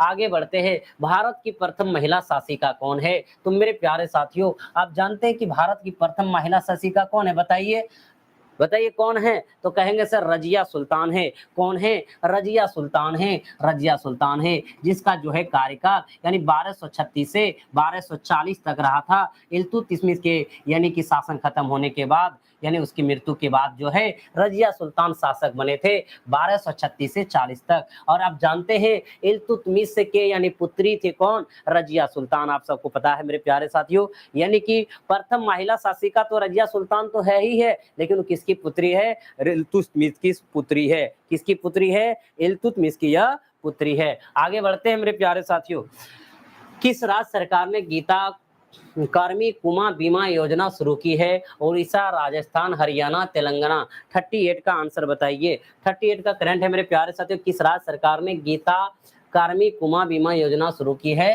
तो वो राज्य कौन है? तेलंगाना है। वो राज्य कौन है? तेलंगाना है। तो लगा दीजिए आंसर तेलंगाना पर। बांग्लादेश के साथ सर्वाधिक सीमा साझा करने वाला राज्य कौन है? आप जानते हैं मेरे प्यारे साथियों, हमारे देश की जो स्थलीय सीमा सटते हैं वो क्या है पता है? कि 7 देशों के साथ सटते हैं, जिसमें कि बांग्लादेश से सर्वाधिक सटते हैं। दूसरे स्थान पे पाकिस्तान है, फिर आपका चीन है, बांग्लादेश है, पाकिस्तान है, फिर आपका क्या है? चीन है, फिर आपका नेपाल है, फिर आपका भूटान है, फिर आपका अफगानिस्तान है, फिर आपका कौन है? म्यांमार है। तो मेरे प्यारे साथी ये सब देशों के साथ क्या होता है? यानी सटते हैं। तो कहेंगे कि जो है बांग्लादेश के साथ जो सटते हैं, सर्वाधिक सीमा जो बनाने वाला राज्य है वो कौन है? पश्चिम बंगाल है। तो आंसर क्या लगा देंगे? पश्चिम बंगाल लगा देंगे। अगर पूछा जाता पाकिस्तान के साथ कौन सा राज्य सबसे ज्यादा सटते हैं, तो भैया कह देते यहाँ पाकिस्तान के साथ राजस्थान सटता है। अगर पूछा जाता चीन के साथ कौन सटता है, तो कहेंगे अरुणाचल प्रदेश सटता है। कहेंगे कि नेपाल के साथ कौन सा राज्य सबसे अधिक सटता है, तो बिहार सटता है। और मेरे प्यारे साथियों म्यांमार के साथ कौन सटता है, तो अरुणाचल प्रदेश ही सटता है। भूटान के साथ अफगानिस्तान और लद्दाख, भूटान के साथ कहते अफगानिस्तान, भूटान के साथ असम और अफगानिस्तान के साथ लद्दाख, है ना। चलिए एकदम बिल्कुल सही जवाब है मेरे प्यारे साथियों। निम्नलिखित में से कौन सूक्ष्म पोषक तत्व है? तो देखते हैं, कार्बोहाइड्रेट, खनिज लवण, प्रोटीन, वसा। मेरे प्यारे साथियों यहाँ जो है सूक्ष्म पोषक तत्व की बात हो रहा है। सूक्ष्म यानी कि अल्पाहारी जिसको कहते हैं, एकदम सूक्ष्म पोषक तत्व चाहिए। कार्बोहाइड्रेट से अच्छा पोषक तत्व मिल जाता है, प्रोटीन से बृहद रूप में आपको पोषक तत्व मिल जाता है, वसा से भी आपको बृहद रूप से पोषक तत्व मिल जाता है। लेकिन खनिज लवण जो है वो सूक्ष्म पोषक तत्व है। जल भी यहाँ अगर होता तो सूक्ष्म पोषक तत्व होता, अगर विटामिन भी यहाँ होता तो सूक्ष्म पोषक तत्व होता। एकदम क्लियर है मेरे प्यारे साथियों। तो आंसर क्या हो जाएगा? खनिज लवण हो जाएगा। 40 नंबर लगा दीजिए। हाल ही में जल बजट अपनाने वाला देश का पहला राज्य कौन बना था? जल बजट, ठीक है, जल बजट अपनाने वाला पहला देश कौन बना था? आंसर मेरे प्यारे साथियों फटाफट दे दीजिए। आंसर यह क्या हो जाएगा? तो कहेंगे सर केरल राज्य आंसर हो गया। आगे बढ़ते हैं, किस शहर में भारत का पहला 3D प्रिंटेड यानी पोस्ट ऑफिस खोला जाएगा? 3D प्रिंटेड पोस्ट ऑफिस खोला जाएगा। तो इसका जो आंसर हो जाएगा वो बेंगलुरु हो जाएगा। क्या हो जाएगा? बेंगलुरु हो जाएगा। आगे है, मालदीव की राजधानी कहाँ है? भैया मालदीव की राजधानी जो है माले है। मालदीव की राजधानी जो है कहाँ है? माले है। केनबरा की राजधानी कहाँ है? तो कहेंगे सर ऑस्ट्रेलिया है। केनबरा की राजधानी कहाँ है? केनबरा किस देश की राजधानी है? ऑस्ट्रेलिया है। केनबरा जो है किस देश की राजधानी है? ऑस्ट्रेलिया है। कहेंगे कीव किस देश की राजधानी है? तो यूक्रेन का है। तो यूक्रेन का जो है क्या है मेरे प्यारे साथियों? यानी कि राजधानी है कीव। और कहेंगे रोम किस देश की राजधानी है? तो इटली की राजधानी क्या है? रोम है। एकदम क्लियर है। चलिए आगे बढ़ते हैं मेरे प्यारे साथियों। किसी समबाहु त्रिभुज त्रिभुज में प्रत्येक बहिष्कोण का मान ज्ञात करें। आप जानते हैं मेरे प्यारे साथियों, अगर मान लीजिए ये समबाहु त्रिभुज है और आप समबाहु त्रिभुज का क्या प्रत्येक कोण कितना डिग्री का होता है, 60 डिग्री का होता है। और आप जानते हैं एक रेखा पर कितना डिग्री का कोण बनता है, 180 डिग्री का कोण बनता है। अगर इसका अंदर वाला कोण 60 है तो यहाँ कितना होगा, 120 डिग्री होगा। लगा देंगे आंसर 120 डिग्री। ऐसे भी मेरे प्यारे साथी इसका बहिष्कोण का होता है, यानी त्रिक निकालने का 360 में से, यानी जितने भुजा वाले, यानी त्रिभुज हो चतुर्भुज हो, जिसके बारे में त्रिभुज के बारे में बात हो रहा है, तो हम क्या करेंगे 3 से भाग दे देंगे, तो भैया 120 डिग्री ऐसे भी आंसर आ जाएगा, है ना। चलिए आगे बढ़ते हैं मेरे प्यारे साथियों। 45 नंबर क्या कह रहा है, ध्यान दीजिएगा एक बार मेरे प्यारे साथियों। सभी मित्रों को जरूर शेयर कर दीजिएगा, इसका आंसर डी हो जाएगा। सभी मित्रों तक जरूर पहुंचा दीजिए आप सब। किसी लिफ्ट में बैठे हुए व्यक्ति का अपना भार अधिक महसूस कब होगा, जब लिफ्ट त्वरित गति से ऊपर जा रही है, जब लिफ्ट त्वरित गति से नीचे जा रही है, समान वेग से ऊपर जा रही है, समान वेग से नीचे आ रही है। तो मेरे प्यारे साथियों एकदम आप बताइए इसका आंसर क्या होगा, 46 का। 46 का क्या होगा, किसी लिफ्ट में बैठे हुए व्यक्ति का अपना भार अधिक महसूस होगा जब लिफ्ट त्वरित गति से ऊपर जा रही है। मेरे प्यारे साथियों जब लिफ्ट त्वरित गति से ऊपर जा रही होगी तो यहाँ क्या होगा, भार अधिक होगा। यहाँ क्या होगा, भार अधिक होगा। यहाँ भार क्या होगा, अधिक होगा। जब लिफ्ट त्वरित गति से नीचे आ रही है तो क्या होगा, भार कम होगा, भार कम होगा, भार कम होगा। और यहाँ समान वेग से ऊपर और समान वेग से नीचे जा रहे हैं तो यहाँ परिवर्तन नहीं होगा, परिवर्तन नहीं होगा, परिवर्तन नहीं होगा, यानी कोई कुछ भी हलचल नहीं होगा, परिवर्तन नहीं होगा, यानी एकदम समझना है। यानी जब त्वरित गति से ऊपर जा रहे हैं भार अधिक होगा, जब त्वरित गति से नीचे आ रहे हैं भार क्या होगा, कम होगा। और कहते हैं समान वेग से ऊपर या नीचे जाएंगे तो परिवर्तन नहीं, नहीं अपरिवर्तित रहेंगे, अपरिवर्तित रहेंगे, है ना। चलिए आगे बढ़ते हैं मेरे प्यारे साथियों। क्या कहता है, भारत का प्रथम गवर्नर जनरल कौन था। तो एकदम ऑनलाइनर प्रश्न है एकदम, आप इसको माइंड में याद रख सकते हैं भैया। तो भारत का प्रथम गवर्नर जनरल कौन था, लॉर्ड विलियम बेंटिंक। आंसर क्या लगा देंगे, लॉर्ड विलियम बेंटिंक लगा देंगे। क्या लगा देंगे, लॉर्ड विलियम बेंटिंक। भारतीय संविधान की सबसे बड़ी समिति कौन है, लोक लेखा समिति, प्राक्कलन समिति, लोकसभा समिति, याचिका समिति। तो मेरे प्यारे साथी इसमें आंसर एकदम आप लगा देंगे, यानी कि जो कह रहा है भारतीय संविधान की सबसे बड़ी समिति कौन है, तो कहेंगे सर जी यानी प्राक्कलन समिति है, प्राक्कलन समिति है। और प्राक्कलन समिति में सदस्य की संख्या अगर पूछा जाए तो सदस्य की संख्या 30 होंगे, और 30 का 30 जो होंगे वो लोकसभा से होंगे। कहाँ से होंगे, लोकसभा से होंगे। 30 के 30 कहाँ से होंगे, लोकसभा से होंगे। और इनका कार्यकाल कितने का, कार्यकाल जो है कितने वर्षों का होता है, तो कहेंगे कि कार्यकाल इसका 1 वर्ष का होता है। क्या होता है, कार्यकाल इसका 1 वर्ष का होता है प्राक्कलन समिति के सदस्य का। और टोटल ये कहाँ से होते हैं, लोकसभा सदस्य, लोकसभा से होते हैं। लोकसभा के सारे सदस्य होते हैं 30 का 30 होते हैं। आगे मेरे प्यारे साथियों बढ़ते हैं, अगला प्रश्न दीजिए आंसर 49 का। किस ट्रांसजेंडर को बिहार राज्य ने अपना चुनाव स्टेट बनाया है, तो इसका आंसर हो जाएगा मोनिका दास। तो लगा देंगे आंसर मोनिका दास। अगला जो सवाल है मेरे प्यारे साथियों देख पा रहे हैं आपकी स्क्रीन पे है, यदि साइन थीटा प्लस 30 डिग्री बराबर 3/√12 है तो थीटा का मान क्या होगा। एकदम बहुत ही सुंदर सवाल है, ध्यान दीजिएगा। साइन थीटा प्लस 30 डिग्री और बराबर इधर लिखा है भैया 3 यहाँ पे √12 का चर्चा है। तो चलिए इनको हल कर लेते हैं हम। यहाँ पे देखिएगा इसको क्या लिख सकते हैं, 3/12 को क्या लिख सकते हैं, इस प्रकार लिख सकते हैं भैया 4 × 3 लिख सकते हैं। तो इसको 3/2√3 लिख सकते हैं। कटा देंगे तो ये √3 हो जाएगा ऊपर, यानी √3/2 हो जाएगा। यानी कह सकते हैं कि साइन थीटा प्लस 30 डिग्री और इसके जगह जो था वो मान आ गया है मेरा √3/कितना 2 आ गया है। अगर हम देखें कि √3/2 साइन में ही किसका मान है, तो हमारे मन में आ रहा है कि आपके भी मन में ये बात आ रहा होगा, आप सभी को पता होगा कि √3/2 जो है वो आपका क्या होता है, साइन 60 डिग्री का मान होता है। अब साइन साइन अगर कटाने का नहीं चल जाएगा भैया, ऐसे भी समझ जाइए, दोनों तरफ से साइड हो जाएगा। थीटा प्लस 30 डिग्री अब बराबर क्या होगा, 60 डिग्री होगा। अब यहाँ पे देखिएगा, अगर थीटा का मान निकालेंगे तो 60 में 30 घटा देंगे तो हो जाएगा कितना, 30 डिग्री। तो आंसर किसका पूछा जा रहा है, थीटा का मान पूछा जा रहा है। तो आप आंसर लगा देंगे, थीटा का जो मान होगा वो हो जाएगा 30 डिग्री हो जाएगा। क्या हो जाएगा, 30 डिग्री हो जाएगा। चलिए आगे बढ़ते हैं मेरे प्यारे साथियों। अगला प्रश्न क्या कहता है, ध्यान देंगे। Select the only select word ना, यानी कि इंग्लिश है भैया, इंग्लिश स्किप कर दें तो हमारा आंसर यहाँ पे सी नंबर हो जाएगा। आगे कह रहा है लोलक घड़ियां गर्मियों में सुस्त हो जाती है क्योंकि गर्मियों के दिन में लंबे होते हैं, कुंडली में घर्षण होते हैं,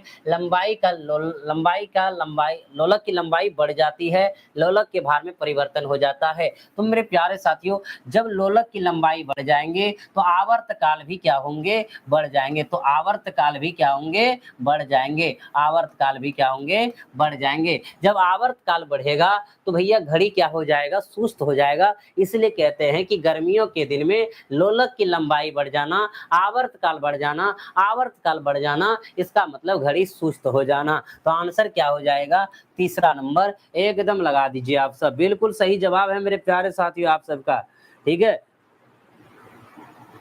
अगला जो प्रश्न है क्या कहता है, कौन सा देश भारत का सबसे बड़ा व्यापारिक भागीदारी बन गया है। चीन है, अमेरिका है, ब्रिटेन है, रूस है। तो भैया कौन सा देश भारत का सबसे बड़ा व्यापारिक भागीदारी बना है, वो देश आपका क्या है, अमेरिका है। तो आंसर क्या हो जाएगा, अमेरिका हो जाएगा। बिल्कुल एकदम सही आंसर है। फटाफट लगाते चलिए मेरे प्यारे साथियों। 54 नंबर आपको इंग्लिश देखने को मिल रहा है, तो इसका आंसर ए लगा लीजिए। आगे प्रश्न में कहता समान ऊंचाई वाले बिंदुओं को मिलाने वाली रेखा को कहलाती है क्या। तो भैया समान ऊंचाई वाले बिंदु को मिलाएंगे समोच्च रेखा, समान ताप को मिलाएंगे समताप रेखा, समान दाब को मिलाने वाली समदाब रेखा कहेंगे। तो कह रहा है कि समान ऊंचाई वाले बिंदुओं को मिलाने वाली रेखा क्या कहलाते हैं, समोच्च रेखा कहलाते हैं। आंसर लगा देंगे भैया तीसरा नंबर। एकदम क्लियर है। चलिए 55 का सी हो गया। आगे बढ़ते हैं मेरे प्यारे साथियों। आगे क्या है, उत्तरी कोरिया तथा दक्षिणी कोरिया के बीच की रेखा है। भैया उत्तरी कोरिया और दक्षिणी कोरिया के बीच रेखा, यानी दोनों देश के जो बीच रेखा है वो कौन सी रेखा है, 38वीं समांतर रेखा, हिंडनबर्ग रेखा, 49वीं समांतर रेखा, या आपका मैनर-हिम रेखा। तो आंसर एकदम फटाफट आप सब दे दीजिए। इसका आंसर क्या कर दीजिए, फटाफट दे दीजिए। तो भैया उत्तरी कोरिया तथा दक्षिणी कोरिया के जो बीच रेखा है वो 38वीं समांतर रेखा है। वो क्या है, 38वीं। थोड़ा धीरे धीरे सर जी, अब कितने फास्ट फास्ट तो नहीं चल रहे हैं, एकदम आपको लगाते चलना है, आंसर बनाते चलना है, फास्ट नहीं है, लिखना नहीं है, अभी बाद में देख लीजिएगा। यानी उत्तरी कोरिया तथा दक्षिणी कोरिया के बीच जो रेखा है वो कौन है, 38वीं समांतर रेखा है। 49वीं समांतर रेखा किन दो देशों के बीच है, तो कहेंगे सर ये जो है 49वीं समांतर रेखा अमेरिका और कनाडा के बीच है। कहाँ है, अमेरिका और कनाडा के बीच है, कनाडा के बीच है, अमेरिका और कनाडा के बीच है, अमेरिका और कनाडा के बीच है। अगर आपसे पूछें कि भैया हिंडनबर्ग रेखा किनके किनके बीच है, तो कहेंगे सर हिंडनबर्ग रेखा जो है वो जर्मनी और कहेंगे पोलैंड के बीच है, और जर्मनी और पोलैंड के बीच है, पोलैंड के बीच है, जर्मनी और पोलैंड के बीच है। यानी हिंडनबर्ग रेखा जो है किन दो देशों के बीच है, तो कहेंगे जर्मनी और पोलैंड के बीच है। अगर मेरे प्यारे साथियों मैनर-हिम के बारे में बात करें, मैनर-हिम के बारे में बात करें तो बताइए किन दो देशों के बीच है, तो कहेंगे कि सर मैनर-हिम जो है किन दो देशों के बीच है, तो कहेंगे रूस तथा फिनलैंड के बीच है, रूस तथा फिनलैंड के बीच है, फिनलैंड के बीच है, फिनलैंड के बीच है, फिनलैंड के बीच है। चलिए एकदम आंसर फटाफट लगा दीजिए आप सब। क्या एकदम स्लो चलना है, बताइए। स्लो चलेंगे पूरा सेट नहीं हो पाएगा आपका, स्लो चलेंगे तो पूरा सेट नहीं हो पाएगा। नर्मदा किन श्रेणियों के बीच में बहती है, विंध्याचल सतपुड़ा अजंता या अरावली विंध्याचल, या इनमें से कोई नहीं। बताइए कि नर्मदा किन श्रेणी के बीच में स्थित है। तो मेरे प्यारे साथियों एकदम आंसर आपको पता है कि विंध्याचल और सतपुड़ा के बीच में नर्मदा स्थित है। कहाँ स्थित है, विंध्याचल और सतपुड़ा के बीच में। तो भैया अगला जो प्रश्न है, चील दो आब किन के बीच है। चील दो आब का मतलब है एक क्षेत्र है, वो किन दोनों के बीच स्थित है। तो बताए कौन सी नदी के बीच ये जो स्थित है भैया, चील द आब। तो आंसर लगा देंगे क्या, झेलम चिनाब, चिनाब रावी, रावी ब्यास, ब्यास सतलज। आंसर एकदम आप सब इसका फटाफट दे दीजिए। तो मेरे प्यारे साथियों, झेलम नदी और चिनाब नदी के बीच के क्षेत्र को क्या कहते हैं, चील दो आब कहते हैं। तो आंसर क्या लगा देंगे, पहला लगा देंगे। आगे बढ़ते हैं, आगे क्या कह रहा है, एक मोबाइल फोन 30% तक 10% कार्मिक छूट पर 31,500 रुपये में बेची जाती है, मोबाइल का अंकित मूल्य ज्ञात कीजिए। मेरे प्यारे साथियों, बहुत ही सुंदर यह सवाल है। इस सवाल में क्या कहता है, ध्यान दीजिएगा। यानी कहता है कि एक मोबाइल फोन पे 30% 10% की कार्मिक छूट पर 31,500 रुपये में बेची जाती है, तो मोबाइल का अंकित मूल्य ज्ञात करिए। मान लीजिए मोबाइल का अंकित मूल्य एक्स है, 30% का छूट दिए तो 70 में बेचे, 70/100 लिख दीजिए। 10% का छूट दिए तो 90 में बेचे, 90/100 लिख दीजिए। बराबर बेचे लास्ट में कितना मेरे प्यारे साथियों, 31,500 में बेचे हैं। डबल जीरो ऊपर ऊपर कटा दीजिए। अब इधर से कटा देंगे तो हो जाएगा 9 या 27 हो जाएगा। ठीक है, बचा कितना, 4 9 पचे 45 हो जाएगा, 7 पचे 35 हो जाएगा। x बराबर 5 पे 4 शून्य बैठा देंगे, तो 5 पे जहां 4 शून्य होगा वही आंसर लगा देंगे। आंसर हो जाएगा बी नंबर ऑप्शन। एकदम क्लियर कर दीजिए, है ना। चलिए आगे बढ़ते मेरे प्यारे साथियों, आगे क्या कह रहा है प्रश्न, राष्ट्रीय स्वच्छ गंगा मिशन के तहत कितने करोड़ रुपए की परियोजना को मंजूरी दी गई है। राष्ट्रीय स्वच्छ गंगा मिशन के लिए बताइए कितने करोड़ की रुपया की परियोजना दी गई है। तो मेरे प्यारे साथियों, ये 692 करोड़ के आसपास है, तो आप 638 लगा दीजिए। इसमें आंसर लगा दिया है 638 करोड़। राष्ट्रीय गणित दिवस मनाया जाता है, बताइए राष्ट्रीय गणित दिवस कब मनाया जाता है। राष्ट्रीय गणित दिवस कब मनाया जाता है, आंसर बता देंगे आप सब। राष्ट्रीय गणित दिवस कब मनाया जाता है। तो मेरे प्यारे साथियों, राष्ट्रीय गणित दिवस जो है 22 दिसंबर को मनाया जाता है। आप जानते हैं वही भाई, 28 फरवरी को क्या मनाया जाता है, विज्ञान दिवस मनाया जाता है। क्या मनाया जाता है, विज्ञान दिवस मनाया जाता है। कब, 28 फरवरी को विज्ञान दिवस, है ना। चलिए राष्ट्रीय विज्ञान लिख देंगे, इसके आगे राष्ट्रीय तो चलेगा। राष्ट्रीय विज्ञान दिवस जो मनाया जाता है वो 28 फरवरी को मनाया जाता है। आपके मन में सवाल आ रहा है 7 दिसंबर को क्या मनाया जाता है, तो एकदम मेरे प्यारे साथियों बहुत इंपॉर्टेंट है, झंडा दिवस जो है वो कब मनाया जाता है, यानी कि 7 दिसंबर को मनाया जाता है। और 22 मार्च से तो आप सब परिचित है, यानी 22 मार्च मेरे प्यारे साथियों क्या होता है, विश्व जल दिवस, विश्व जल दिवस, और साथ ही साथ बिहार दिवस भी मनाया जाता है। कब, 22 मार्च को, है ना। चलिए आंसर लगा दीजिए मेरे प्यारे साथियों फटाफट आप सब।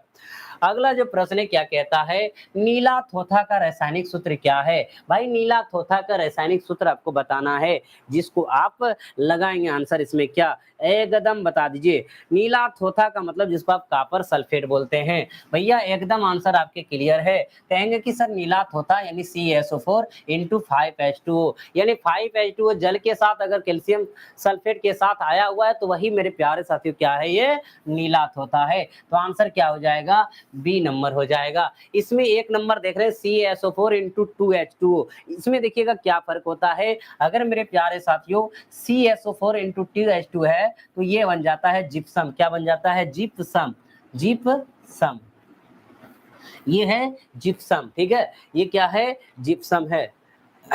इसको समझ रहे हैं, ऐसे लिख लो, जिप्सम।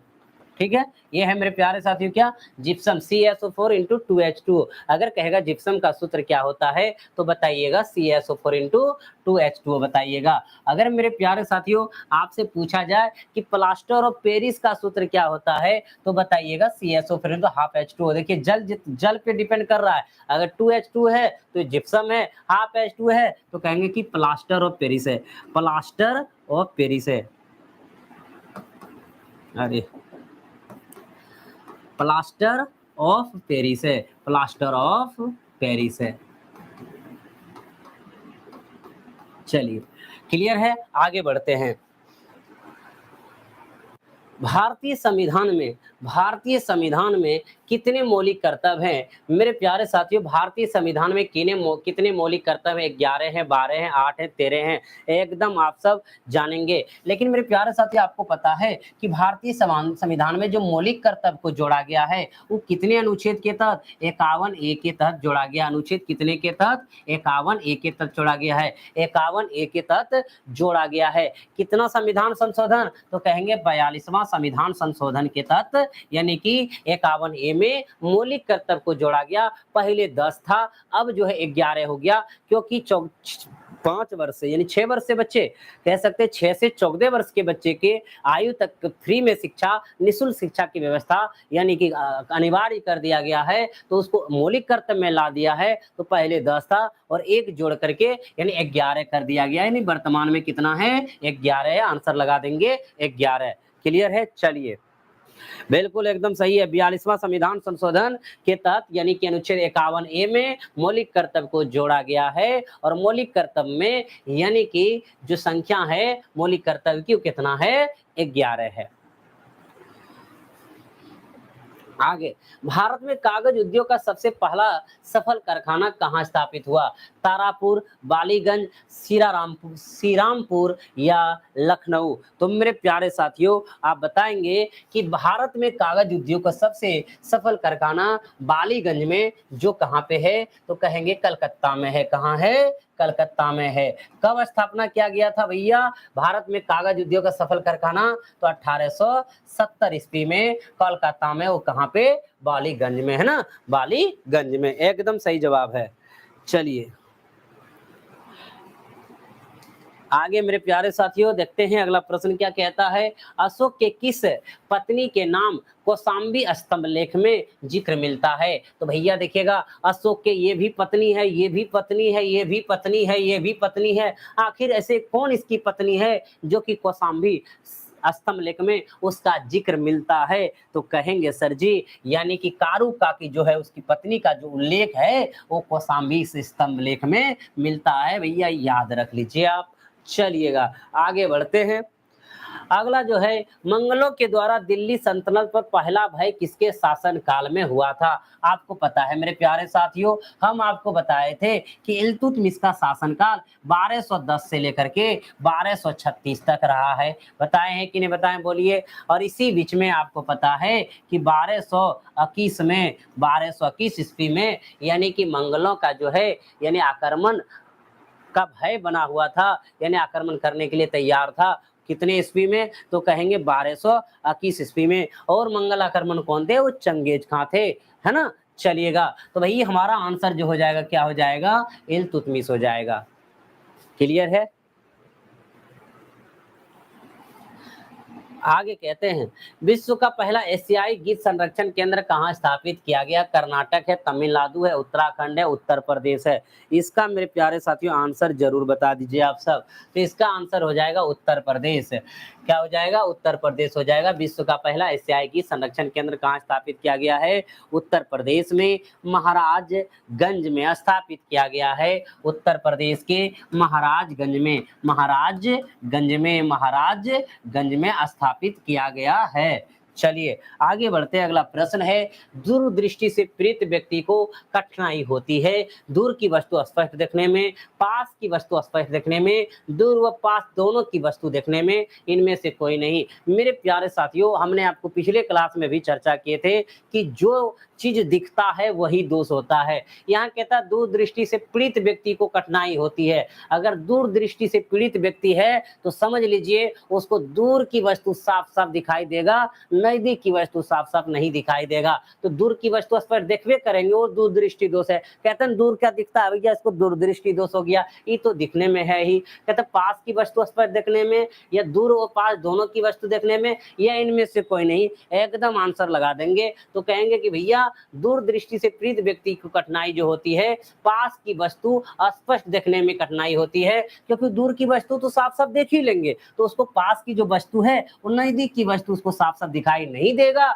और जब नजदीक की वस्तु साफ साफ नहीं दिखाई देगा तो भैया समझ लीजिए उसको कौन सा लेंस लगा दिया जाएगा, उत्तल लेंस लगा दिया जाएगा, जो कि प्लस में रहता है, धनात्मक में रहता है। तो भाई यानी कि कहते हैं कि दूरदृष्टि दोष से जो अगर पीड़ित व्यक्ति है उसके निवारण करने के लिए उत्तल लेंस का व्यवहार किया जाता है। और अब पास की वस्तु क्यों नहीं दिखाई पड़ता है, नेत्र का जो गोलाई का कार्य है भैया वो क्या हो जाता है, घट जाता है, इसलिए उसको जो है नजदीक की वस्तु साफ साफ दिखाई नहीं देती है, दूर की वस्तु साफ साफ दिखाई देती है। तो कहेंगे कि दूर दृष्टि दोष है उसको दूर दिखाई देगा, लेकिन पास की वस्तु स्पष्ट दिखाई उसको नहीं देगा, उसको देखने में कठिनाई होगी, कठिनाई होगी। समझ रहे बातों को? चलिए भाई लगा दो आंसर बी नंबर आप सब फटाफट।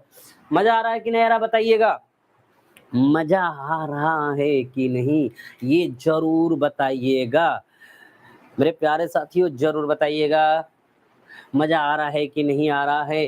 कहता है कि वॉशिंग मशीन का कार्य सिद्धांत क्या है, तो भैया इसका आंसर बहुत बार चर्चा हो चुका है, अब केंद्र के बल के कारण, यानी अब केंद्रीय बल लगता है भाई। जब आप दूध से मक्खन निकालते हो तो भैया क्या करते हैं, वहां पे भी अब केंद्रीय बल निकलता है, बाहर की ओर फोर्स करता है। वॉशिंग मशीन में जो कपड़ा आप धोते हो बाहर की ओर फोर्स करता है, तो भाई वो अब केंद्रीय बल है। तो आंसर लगा देंगे पहला नंबर, एकदम क्लियर है। आगे देखिए क्या कहता है, रेडियो एक्टिविटी का आविष्कार किया था रदरफोर्ड ने, बेकुरल ने, बोर ने, मैडम क्यूरी ने। किसने किया था मेरे प्यारे साथियों, आंसर एकदम फटाफट दीजिए, यानी किसने किया था? तो कहेंगे सर रेडियो एक्टिविटी का आविष्कार जो किया था बेकुरल ने किया था। कब किया था? 1986 ईस्वी में। कब किया था? 1986 ईस्वी में, सॉरी 86 कहते हैं, 96 ईस्वी में किया था। 1996 ईस्वी में, ध्यान रखिएगा 1996 ईस्वी में किया था, हेनरी बेकुरल ने किया था। एकदम बिल्कुल सही जवाब है। आगे बढ़ते हैं मेरे प्यारे साथियों, गंजा तंबाकू इत्यादि फसल के उदाहरण हैं, यानी गंजा तंबाकू जितने भी ये सारे फसल हैं किसके अंतर्गत आते हैं, तो कहेंगे उद्दीपन फसल के अंतर्गत आते हैं, उद्दीपन फसल के अंतर्गत आते हैं। अब उद्दीपन फसल कौन कौन होते हैं? गांजा होते हैं, अफीम होते हैं, तंबाकू होते हैं, चरस होते हैं, कोकीन होते हैं, हेरोइन होते हैं, ये सारे के सारे क्या है? उद्दीपन फसल है। तो भैया आंसर लगा देंगे तीसरा नंबर। आगे देखिएगा क्या है, यदि कोई नाव धारा के विपरीत में 25 किलोमीटर की दूरी 5 घंटे में और धारा की दिशा में 72 किलोमीटर की दूरी 6 घंटे में तय करती है, तो किलोमीटर प्रति घंटे की दर से धारा की प्रभाव की चाल ज्ञात कीजिए। बहुत ही सुंदर सवाल है मेरे प्यारे साथियों। धारा की विपरीत बात करें तो आप 25 किलोमीटर की दूरी 5 घंटे में, अगर 25 किलोमीटर की दूरी 5 घंटे में चलते हैं तो दूरी बटे समय चाल, तो 25 बटे 5 अगर करेंगे तो ये हमारा चाल हो जाएगा कितना? 5 किलोमीटर पर घंटा, यानी कि धारा के विपरीत दिशा में अगर चाल देखा जाए तो 5 किलोमीटर पर घंटा है। वही कहता धारा की दिशा में, जिसको कहते हैं आप डाउन, 72 किलोमीटर की दूरी 6 घंटे में, तो दूरी 72 और समय 6, तो दूरी बटे समय इक्वल टू चाल, यानी 12 6 72, 12 किलोमीटर पर घंटा। कह रहा है मेरे प्यारे साथी धारा प्रभाव की चाल क्या होगा। हम आपको बताए थे कि धारा की जब चाल निकालेंगे तो धारा की विपरीत दिशा, धारा की दिशा में चाल को घटा देंगे, यानी d माइनस यू बटे 2 से भाग देंगे। अगर नाव की चाल पूछता तो d प्लस यू बटे 2 कर देते। क्या इसका चर्चा हम किए थे? कहेंगे यस सर। तो 12 में 5 गया तो 7 और 7 बटे 2 यानी 3.5, 3.5 किलोमीटर पर घंटा। जहां आंसर है लगा दीजिए फटाक से, आपका आंसर हो जाएगा भाई कितना नंबर? चौथा नंबर। एकदम क्लियर है। चलिए आगे बढ़ते हैं। संविधान का कह रहा है कि निम्न अनुच्छेद में से कौन सा एक उपबंधित करता है कि मत बराबर होने की दशा में लोकसभा के अध्यक्ष का मत निर्णायक होगा और उसका प्रयोग करेगा।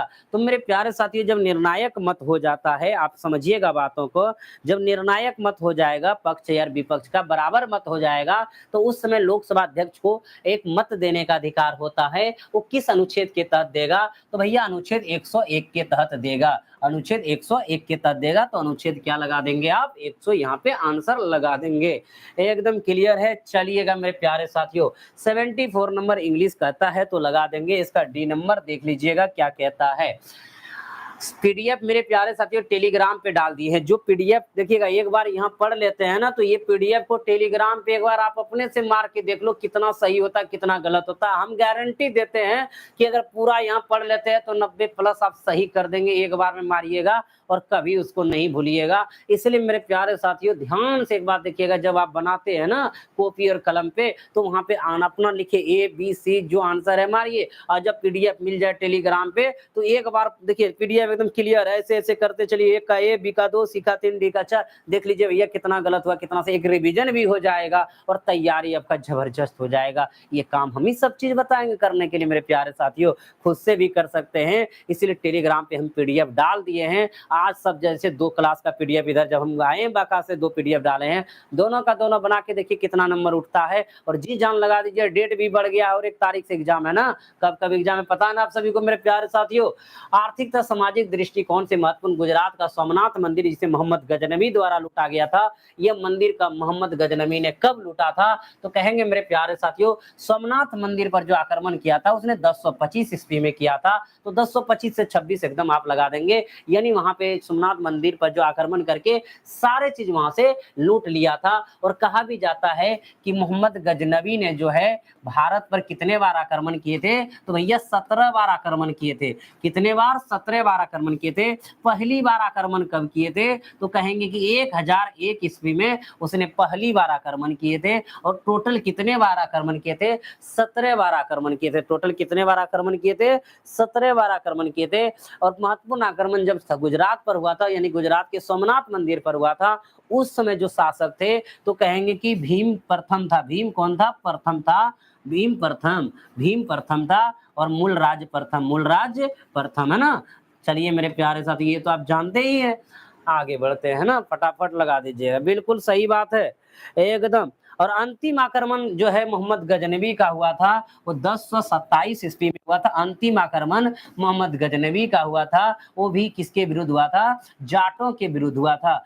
अंतिम आक्रमण 1027 ईस्वी में हुआ था मोहम्मद गजनवी का, वो भी किसके विरुद्ध हुआ था? जाटों के विरुद्ध हुआ था। एकदम भैया एकदम उड़ा लीजिए प्रश्नों को पूरी तरह से। किस भारतीय राष्ट्रवादी नेता के जर्मनी तथा ब्रिटेन के बीच युद्ध को ऐसे स्वरप्रदत अवसर के रूप में देखा? देखिए कह रहा है कि कौन ऐसे राष्ट्रवादी नेता थे जो जर्मनी और ब्रिटेन के बीच युद्ध जो हुआ था ऐसे स्वरप्रदत अवसर के रूप में देखा, यानी एक अवसर के रूप में उसको देखा, जैसे कि भारतीयों को उस स्थिति को अपने हित में लाभ उठाने के लिए मौका मिला। यानी कहते हैं जर्मनी और ब्रिटेन के बीच में युद्ध हुआ था, तो एक ईश्वर के अवसर के रूप में उसने देखा। तो कहता है कि जिसमें भारतीयों को लाभ के हित में यानी उठाने का एक मौका मिला था। यानी किसको लग रहा था, किस भारतीय राष्ट्रवादी नेता को ऐसा लग रहा था भाई? तो भगत सिंह, महाराणा महात्मा गांधी, लाला लाजपत राय, सुभाष चंद्र बोस। तो इसका जो आंसर हो जाएगा सुभाष चंद्र बोस। आप सभी को पता है मेरे प्यारे साथियों, सुभाष चंद्र बोस का जो जन्म हुआ था वो हुआ था 23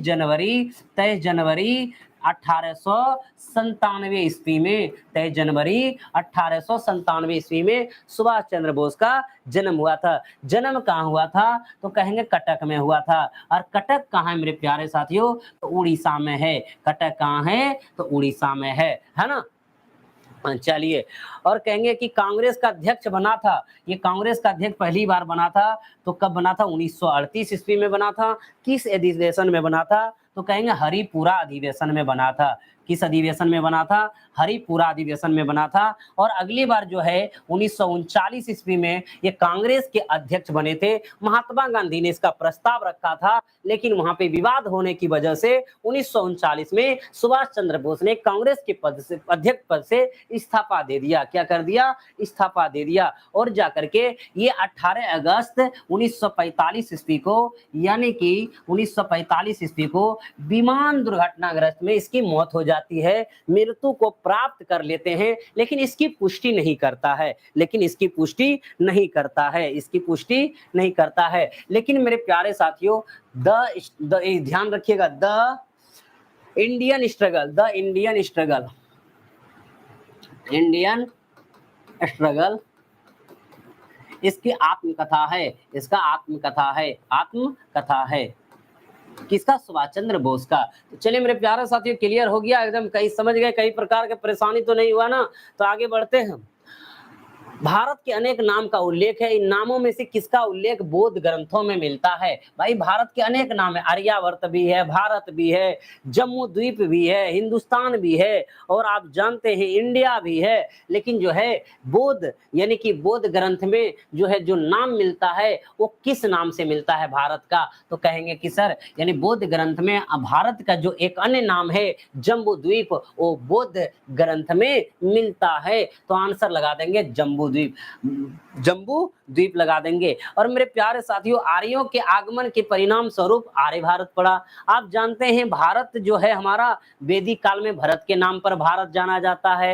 हिंदुस्तान तो आप सबके बारे में पता है जो कि अरबी यानी फारसी के द्वारा रखा गया, और इंडिया जो है यूनानियों का देन है। ये सारे भी बात जानते हैं। तो भाई जम्बू द्वीप जो है बौद्ध ग्रंथ में इसका उल्लेख मिलता है भारत के नाम का। चलिए एकदम क्लियर है आंसर।